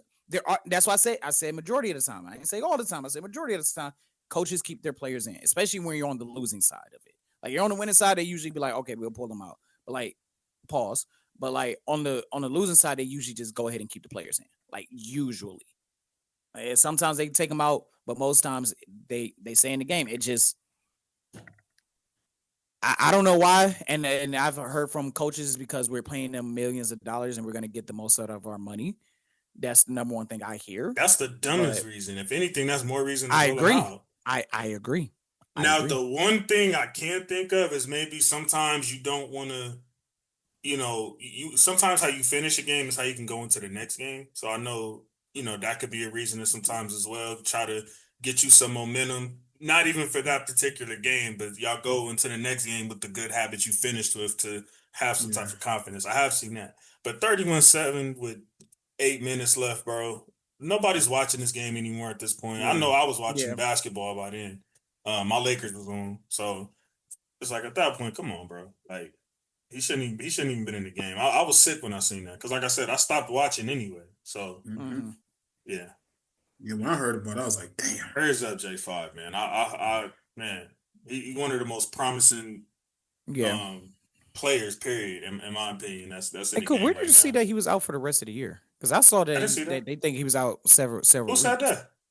I thought they said he was out for the rest. No, they said several weeks. He's just on IR. I don't even know if he's going to IR. He's out. 7 weeks is pretty much the yes of the year, Tyrell. They didn't say 7 weeks. I was hearing like 3-4. 3-4. Yeah. Yeah. That's the number I was hearing at the time. Yeah, like he should be back by December. And I don't see it, but by then, but right. I mean, depending on where their record is, Hey, we'll see, Mariota. You better hold that ship together. Hey, Washington about to call him like, hey, can we make an emergency trade, please? Too late. It is 4:00 over on our side. We're emotionally damaged over here, please. We're emotionally damaged. Last but not least, when the Cowboys lose, America wins. We had Arizona and Dallas. And it's funny, since you mentioned that too, there's two little cool. So the Cowboys pass rush is ranked in the bottom 3 with only 15 sacks this year. But here's the crazy part. The Cowboys this season on offense, they're averaging 30, which is second best in the NFL. But the defense is second worst. They're allowing 31 points per game. Yeah. Crazy. Cowboys, Arizona's neutralized the best offense in the league. I don't get it though. They do got pieces on defense. They got DeRon Bland. Do you know who their defensive coordinator is? Since 2021 or 22. Do you know who Dallas defensive coordinator is? Matt Eberflus. Oh, They're the Chicago Bears old head coach. Yes, yes, that's their defensive coordinator. That should tell you everything you need to know. Because they got some good pieces, and then they just traded for a couple. Like this defense should, and then especially when Diggs get back, they shouldn't be that. No, there's a reason why Chicago fans call him Eberflus. Damn, there's a reason why. Did y'all watch the game? No. All I know is the Cowboys made the Arizona Cardinals. Who said that so fast? He did. He did. Brissett had a night. Brissett been balling with Brissett. He was. And they said they're questioning if they even gonna put Murray back in right now, which is crazy because you pay him $40 a year. I think Arizona need to cut ties with Kyler Murray. This contract has been an absolute disaster for them. When he's either not playing up to the level that they expected him to, or he's always hurt, or not playing at all because he's hurt, or he's doing something else. So they need to just cut ties with him because clearly Brisket, he slow cooked the Cowboys. He slow cooked. But you got to be careful, though, man. Like, Brissett playing good, but that's what a backup quarterback they're supposed to hold spit down while the starter is out. But it's like it's different. The starter been out for a month. Yeah, but it's different. It's the difference between I'm holding it down versus we're giving you the keys, take us to the promised land. It's two different mentalities you play with. So I don't think that's the answer, though. I think it'll change if you do that. And if we're being for real, JC asked if we watched the game. My favorite part of that was watching Marvin Harrison Jr. Did you see what he did at the goal line to Bland? He said Marvin Harrison. Marvin. Hey, you better be careful, Dre. Be careful. Better get that name right. His father.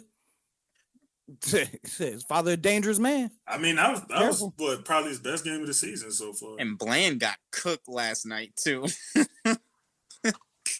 Crazy. Boy, they made Arizona look like Super Bowl champions. If Dallas gets a good D core, I think they can make some switch shape with that defense. they got some good pieces over there. I don't know if it's too late sitting at 3-5, but 3-5-1 to be exact. Only them and Green Bay, bro, have the ties this year. Have a tie. Could have been the Raiders, but they, like I said, good. It was better for them. And they second in their division, which is crazy. That Who? Dallas. Dallas is second in their division? Yeah, because everyone else is like. I mean, it's the Giants and in the Communist Party. 3-6, aren't they? Yeah, that's crazy, ain't it? That is crazy. I didn't realize that. Ties half win, half loss. So that Damn, so the Eagles ain't got to worry about that. They got things on. No. But that's why when you asked last week, could the Cowboys make the playoffs? I was like, yeah, because that tie could get them in over like San Francisco if San Francisco ends up 9-8. If San Francisco ends up 9-8, Cowboys get in over them. It'll be a better win percentage. Better win percentage. Again, it's not about the record; it's about the win percentage. Yeah. Well, any last thoughts on week? What is that, 9? Yes, week 9. Week 9 was great. Week 9, damn, already week 9 in the book. And we got 2 more months left. Into week 10, we at the halfway point, fellas. You said any last thoughts? Hey, Jay Will, that's my thought. Motherfucker, come on. My thoughts is fire the kicker, please. Now, expeditiously. Hey, call Cowboy Tuck. Cowboy Tuck. Justin touched her is welcome in LA. Boy, hey, better secure them some massage parlors. Hey man, as long as that nigga snipe shooting them kicks, man. Exactly. Yeah, because I think Tucker can come back after. There is far worse morale in the NFL right now. Please come and get them kicks. And y'all need to call Diddy Watson back, real shit. Y'all No, we don't. Yeah, Timu. I know at this point. You talking about Timu Tua? You're telling me Deshaun ain't better than this, nigga? Please. I mean, anything is better than this. A Swiss cheese you better call, on a knife is better. Like I said, can't stop. Won't stop. What Mike Singletary said? He said these type of players can't win with him. Can't do it. Can't coach them. Can't win. Timu Tua.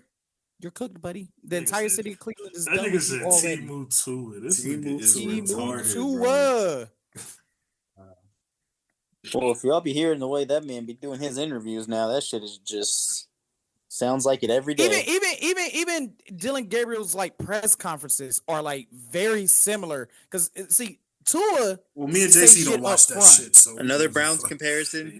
Damn right. Tua say shit up front, right? Yeah. I don't know. Dylan head ass would take shade. Dylan is a shader. Like he just like to throw shade at everybody. So Timu Tua, I'm tired of you. I don't know why the fuck you starting, but whatever.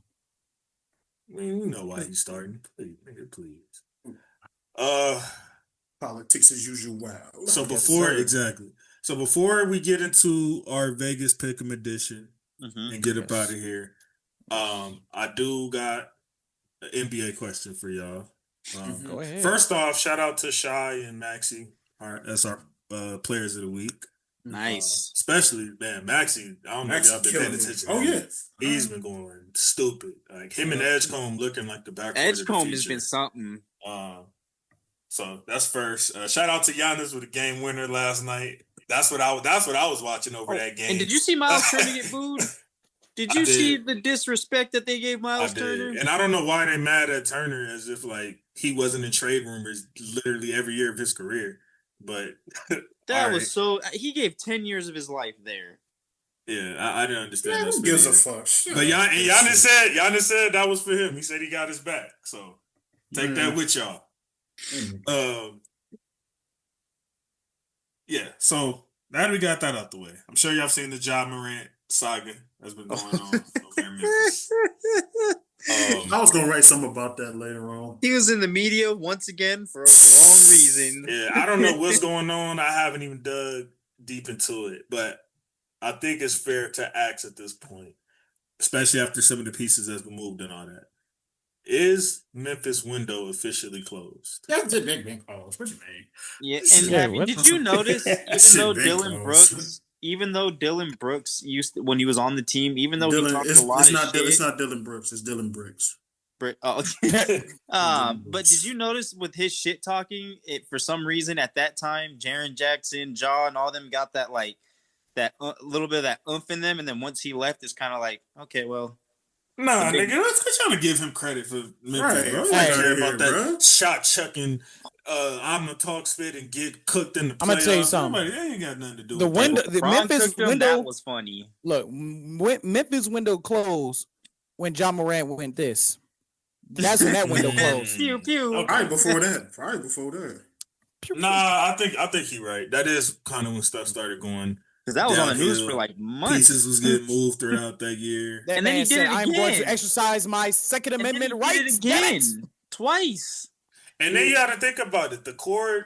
I'm not saying it was like the greatest in the world, but they did have a certain They had the core. Them pieces. niggas was like brothers. They was 2C when they had D-Man, when they had Brooks, when they had Desmond, Yeah. even Zaire. You know what I'm saying? He was looking like he could emerge. Over Yeah. there. And Here's the crazy truth about Ja. He is probably one of the most exciting basketball players I've seen. Yes, But he also is the most self-destructive. mm. The talent screams MVP, but the decision screams cautionary tale. yes. That's what I was going to write later on. Wow, that was a good way to put it. He's an idiot. He's an idiot. And he was marketable. Do y'all too. think? Like, Do y'all kids think loved if, him? if somehow? Because I've been hearing some chirps. Me and GA was actually arguing about it earlier, but there's some chirps of possibly Minnesota. What do y'all think? GA does not want him. Whoa, whoa, I know. whoa, Me and him was arguing about it the last 24 hours. GA does not want him because of what whoa. baggage he comes with.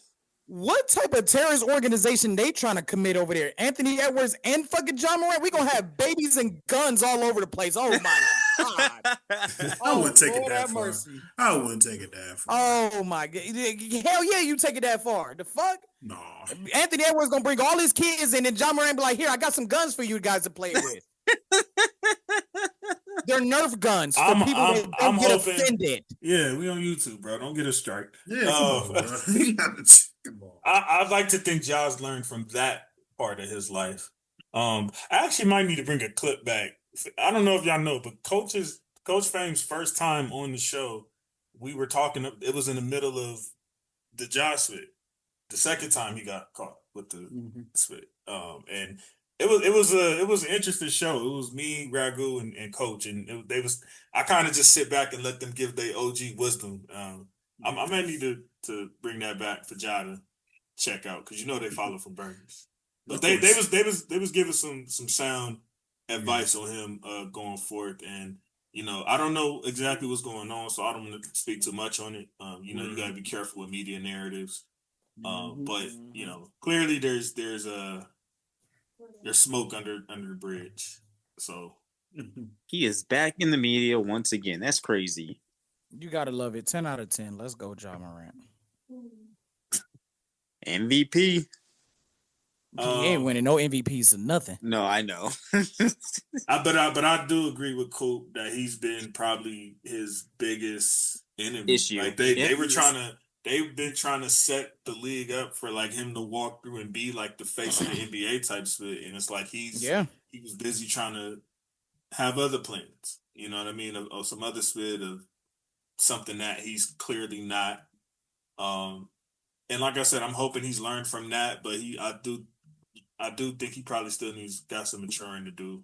And I don't know, a lot of that came fast in Memphis too. It's like as soon as he got there, he was up and running. You know what I mean? And like Coop said, he is one of the most exciting players to watch. And because of that came so much that maybe was too much for him to handle at that time. But if he doesn't grow up and fast, he will F around and be a what if story. And we've seen it before plenty of times. Like, nobody's bigger than the program. Oh, absolutely. But shout out to Ja. I'm rooting for you. And I'm hoping, whatever, comes from this, whether it's on another team or on Memphis, that you're able to get greener pastures and mature and grow from these times. Where do you think he would go if he was able to, if that move was made? Minnesota. I like the Minnesota move. I don't know what the FGA talking about. Bro, GA does. I talked to him about that. He tried to tell me he doesn't. It's because of the baggage he comes with. Nah, he tried to say something about Well, no, I said that would make y'all a contender. And you like, oh, well, we already contenders. I said, nigga, didn't y'all beat y'all? Man, listen, this little nigga Am I missing something, or didn't y'all beat y'all already? Okay, The contenders? When that nigga goes to Timberwolves, he gonna go get a jersey. That nigga gonna be jumping around his little white room and all that shit. He gonna be happy than a motherfucker. I don't want to hear that shit. Exactly. So I don't know what the FGA. Shout out to you, GA. I love you, GA, but you full of shit, bro. You gonna be happy. Get the fuck out of here. And GA, it's been a while since I seen you, bro. So I hope all is well. Yeah, shout out to you. Shout out to Yeah, GA. we love you, GA, but well, F your talking that friends. bullshit. Yeah, exactly. Yeah, and your Minnesota teams. Yeah. Minnesota and 49ers for football. And take that AR-15 with you, nigga. You lucky I ain't text you that night. Right. I'm sorry for YouTube before YouTube strike me. Yeah, This is about a game-winning shot Austin Reeves had. Yeah, and I was gonna say, bro, how do you with LeBron being? Glad you saved that part, bro. Gotta be careful these days, man. It take my whole YouTube down. With the way I know you experienced it, brother. I was about to say, bro, yeah, gotta be careful, bro. Gotta be careful with the way LA's playing, though, JC, how long would you give? Would you allow Bron to rest this long? Since you guys are doing, what you guys are 5-2? I don't look, bro. I don't either. Keep asking me about Bron. I have Bron out of my mind as if he's not on the team. And you see how much better he comes back. If he comes back, no, that's not what I'm saying. If Bron comes back, it's a bonus, right? Like Bron is in his 23rd season. He's 40 years old now, bro. I want to think future, so I want us to operate this team as if Bron's not there. If he wants to hang around, I want to keep letting him play, whatever. If he comes back, I want it to be a bonus. I don't want us building and having LeBron in mind with the building that we're doing. I don't. So I don't even want us to think about that. I want it to be like Bron's not even here. And you got because I was gonna say Reeves doing his thing, Luka. Well, you guys are 5-2 so far. Yes, 5-2.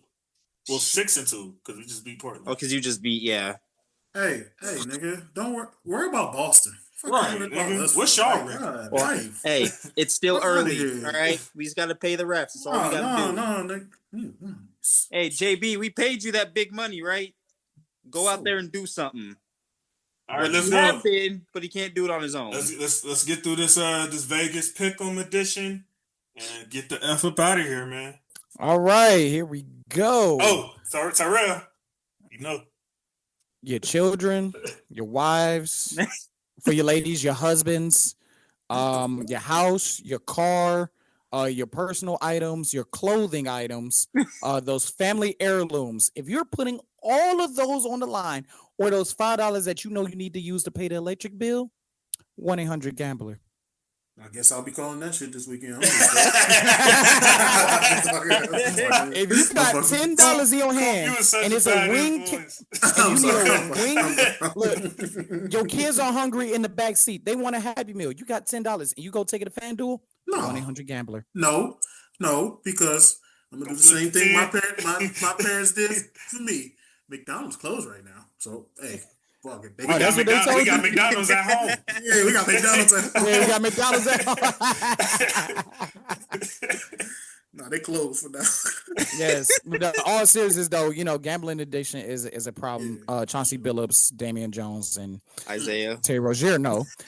But gambling addiction is a huge problem, and we want people to be smart out there. It's fun, but please be smart. Please don't put yourself in a predicament that could get you into some bullshit. Don't deal with the mob neither.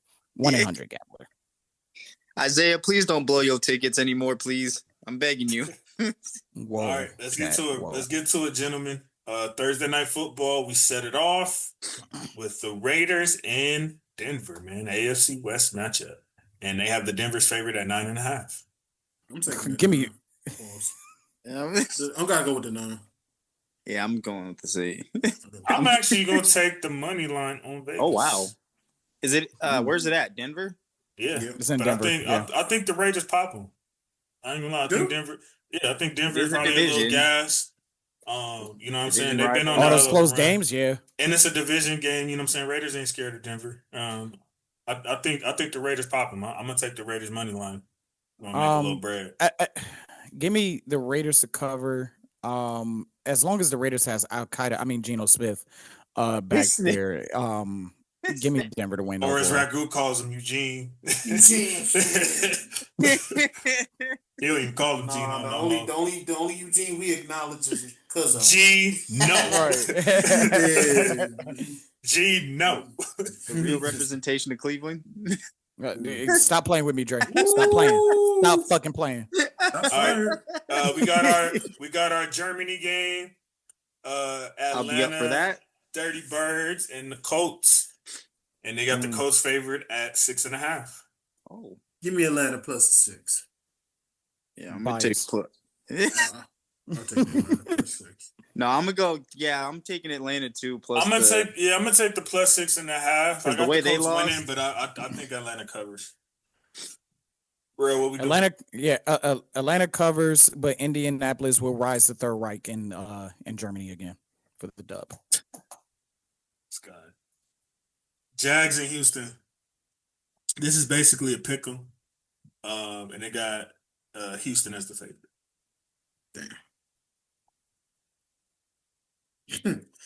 Damn. You said Houston and Jags, right? Yes. Yeah. Okay. Give me Cereal Boy. I got General Mills. I got General Mills. Yeah, I was about to say I don't know if this is Mills or CJ, but I think Wait, General Mills is playing this game? I don't know yet. I think that's why they got this club. I remember that was Tyrell Boyd back in the day. General Mills. Yeah, give me General Mills, man. Why y'all ain't called General for the Browns now? Because they like Timu better. That's crazy. They like Timu. If you twist my arm, I'm gonna just go Jacksonville because of how they playing. Yeah, I'm gonna take Jack. Even though that pains me to say that, I want Houston to win. I got Houston. And over 38. Okay, you think there's gonna be some scoring on? I hope so. Giants. General Mills play. Giants in Chicago. They got Chicago favorite at 3.5. Come on, Norm. We got Chicago, right? I'm gonna go.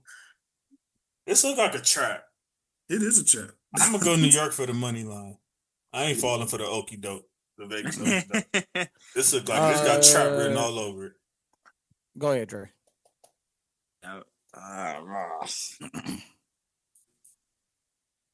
Come on, brother. Power through. Yeah, bro. Basketball is on right now. Come on, nigga. Oh my. Yeah,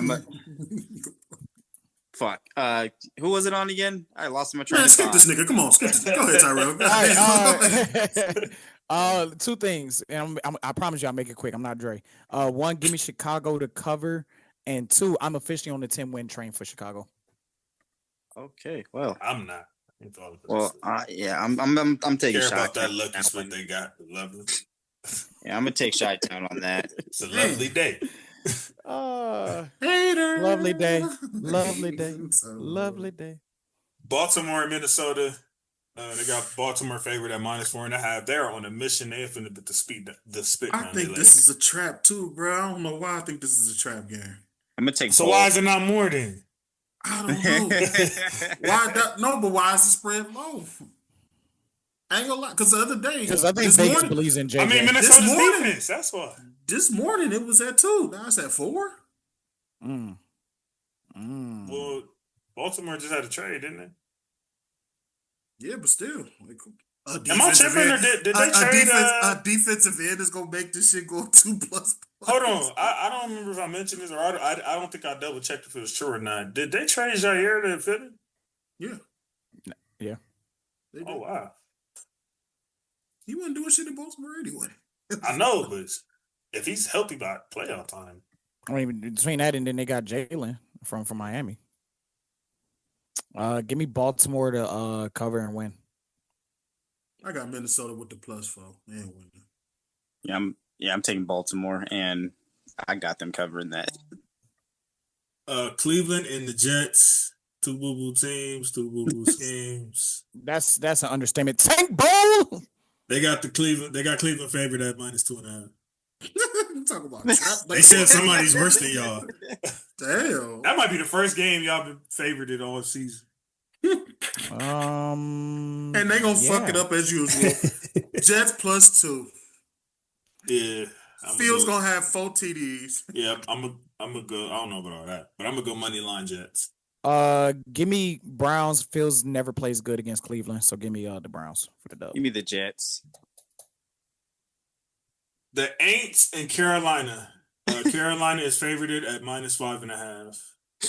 I think Carolina wins, but I'm gonna take the Aints for the clip on 5.5. Give me the Saints on the money line. I think Carolina comes in a little too cocky and too arrogant. I mean, too cocky and confident. Who the fuck they got on the Aints? Give me Carolina. give me Carolina as well. And another hot clip over 40. That's an easy. You're gonna have show get starting. Bills in Miami. They got the Bills favored at 9.5. Give me Miami to cover that because last time Buffalo had a earlier this year, I think they were over 10.5 and Miami covered that. So give me Miami to cover again. But you gotta remember too, Tyrell, they in Miami now, so they always do. They always do. I ain't gonna lie, this looked like a trap. So I'm going to say to the fans, do not touch this game. But for the sake of the show, you twist my arm. I'm going Dolphins. I'm gonna take the Bills on the spread. Miami's discombobulated right now. You can twist my arm and break it. I ain't picking this shit. I will pick the under 50 though. I'll pick the under 50. I'll pick the under 50 on that one. Yeah, most definitely. Don't touch that game. Yeah, don't touch that game. Pats and Bucks. They got the Bucks favored by 2.5. It's gonna be good. I think the Tampa Bay get this one -2. Yeah, I think Tampa. I have a feeling Tampa's gonna get this game, man. I ain't gonna lie. Even though I want to say Pats. Tampa Bay's a little beat up. Oh, that's right. They don't have Mike Evans touch this game either. This is a little tricky right here. They don't have Evans either, huh? Nah, Evans done. Evans pretty much done. Yeah, he's hurt. But I think Godwin's coming back. I don't know about Ibuka coming back too. Okay. Ibuka. Oh, that's tough, man. Yeah, I wouldn't bet on this game, but for the sake of the show. You twisted my arm. Yeah, I would take Tampa, but I wouldn't touch this. I wouldn't touch this game. Man. Give me Tampa give me Tampa to win. I say 28-21 deal. Give me New England. I'll take the over though. I'll take the over. It's gonna be some points scored. Yeah. Arizona and Seahawks. Ooh, NFC West business. They got Seattle favored at 6.5. Seattle covers and wins. I got Arizona for the money line. Yeah, Seattle. Arizona's on the high right now, but they don't play good. Even like I said, they just don't play good in Seattle. So I think Seattle will get this one like a 31-14 type deal. Damn. They never play good in Seattle. Question is, when is their I ain't gonna lie though, that defense they looking pretty good. Like, and then that rookie broke out that they drafted. Mm-hmm. Will Johnson, you know what I'm saying? We seen how he been playing. That nigga's back. Like, I like how Arizona looks right now, man. I think it's gonna be a close game regardless. I think it's gonna be within the 6.5, but I would go a step further to take the money line on that. Yeah, I got Seahawks with the full touchdown and plus more. And like I think they'll get it. Did you pick real? Yeah, you said Seattle covering. Seattle to cover. Next up, we got my squad, Rams and Niners. Once again, I feel like I'm tired of seeing these niggas. Niners have like 6 players. I thought we was gonna see them like end of the season or some shit, man. We gotta play them right now. Damn. Obviously, I'm gonna go with my squad. But I think it's gonna be. If it comes down to a field goal, we lost. You guys are in. We're gonna have to win by over 3. He has no faith in his kicker. 0. I'm gonna take the Rams on the spread 3.5. He said 0. I'm not touching the points. Give me under 40. Give me under 49. Yeah, give me the Rams. I'll take under 49.5. I'll take that. Well, it's at 50.5 right now. Give me San Francisco for the money line. It's live 50.5 even. Damn. 50.5. I got to. Hold on. Oh, I had to take the under on that. Hey, who's the starting quarterback? Like, hold on. Mac 10. No, I'm talking about San Fran. Mac 10. Yeah, your return of the man. Is that is whatchamacallit gonna play, or is he just gonna sit there and chill for the rest of the year? Right. Yeah. That nigga chilling. He's like, I collected my money. I ain't gotta play no more. I forgot Purdy existed. Bro, me too. My boy Once you said Purdy, I was this like, is when my dog. I'm gonna give my dog Marcus a shout out. He said when the Glock Purdy jam, they bring out the Mac 10. Hold on, clear that out. I'm sorry, YouTube. I'm sorry. We're talking about quarterbacks. Hey, say that shit again, bro. That shit was hard, bro. Who said that shit? Because hey, giving them my boy Marcus, aka Toxic. He said when that Glock Purdy jam, we bring out the Mac 10. Football time. And again, we're talking about quarterbacks. YouTube quarterbacks. Yes. Quarterbacks. That is such a dope slogan, though. Did everybody pick on this? Yeah, I San Francisco. Money line. Detroit and Washington. And they got Detroit favored by 8.5. I think they pissed off. Yes, they're gonna beat the dog spit down the Communist Party leg. Yeah, between the Communist Party taking over the Pride and their surprising loss against Minnesota, they are going to belt to ass them. Belt to ass. I don't know. Look forward to it. I see a 28-20 type deal. Yeah, it's gonna be similar to how Pittsburgh how the Colts try to come back. That's how it's gonna end up like that. If that's the who Colts. Remember the Colts and Steelers game, how the Colts made a comeback. That's how it's gonna be if it's like that. I see no close game. I see 28-20. I'll take the +9 on Washington for real. Not to win the game, but the +9 points. Yeah. Next up, Steelers and Chargers. That's Sunday night, right? Yes, sir. Sunday Night Football, and they got the Chargers at favored by 3. Justin Herbert has not won against us, or actually, the Chargers organization has not won against us. When was the last time they beat them? So no alt, and the other linemen out too. Mm-hmm. They have 2 linemen now. I'll take that +3. Yeah, that's what I was gonna say. I'm gonna take the +3. I don't know about the money line, but I'll take the +3 though. Yeah, I'm taking. Not gonna lie. I'm taking Pittsburgh on that. Hey, 28-24. I'll take the over 45 too. Yeah, give me. Wait, who's home? I mean, if you call that home. Yeah. The Chargers. Give me Pittsburgh for sure. Give me Pittsburgh for sure. Oh, this is a home game for Pittsburgh. Chargers. Yeah. Give me Pittsburgh for sure. You ain't finna see near blue in that stadium. The only blue you're gonna see is the lighting.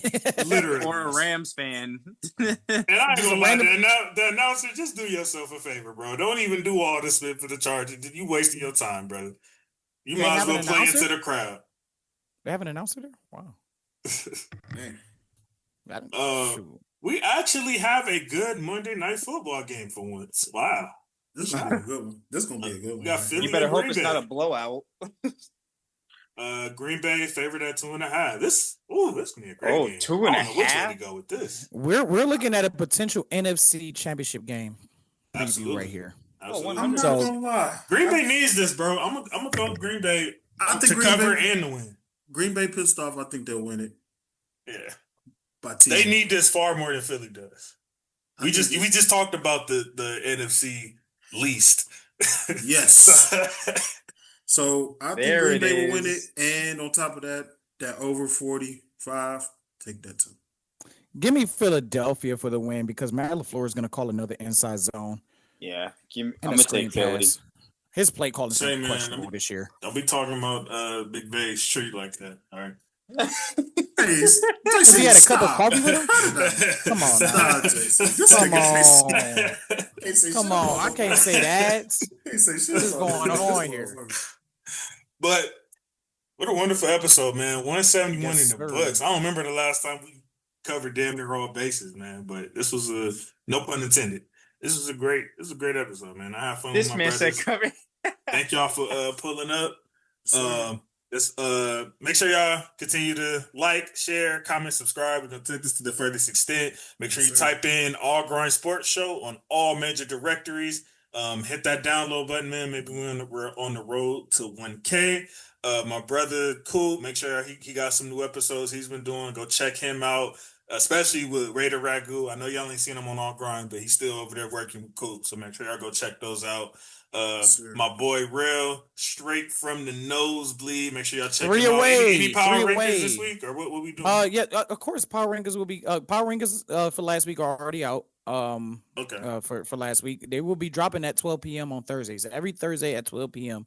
They will be dropping. It was supposed to drop 2 weeks ago, but the trade. You should have waited for the trade deadline. And here's another thing. And this is crazy because I'm doing this. I'm gonna take me a nice little break, get me a little snack. 9:30 tonight. I know this don't relevant because this comes out Wednesday morning, but 9:30 tonight, we're going live for the trade breakdown. So we're gonna talk all the trade stuff. So make sure you guys, since I'm only talking to y'all, make sure y'all tune in for that. And then my guy Dre, make sure y'all check out his blog, AndreLakes.blogspot.com. Did I say that correct? Yes, sir. Andre Lakes. You got it, man. The All Grind family tree, man. Make sure y'all support. It's enough out here for all of us. Make sure y'all support, man. Sure. And again, I want to send a shout out to my viewers, by the way. I'm really getting in the views, but it's not just on my stats page. I mean, it's 50% analytical. So that means people are reading. And it's another 50% who just specifically like stats. So I appreciate you running up my numbers, and I thank you guys. Yes, sir. And honestly, I know usually I do the whole go Lakers, go Rams. Today, all I got for y'all is we going back to back. Go Steelers. Back to back. Go Dodgers in this motherfucker. Go Steelers. Yes, sir. Let's go. Back to back, baby. We out. You flatline. Make a master plan, watch it backfire. Burn it all down and collect the ashes. Build it back. Respect your passion.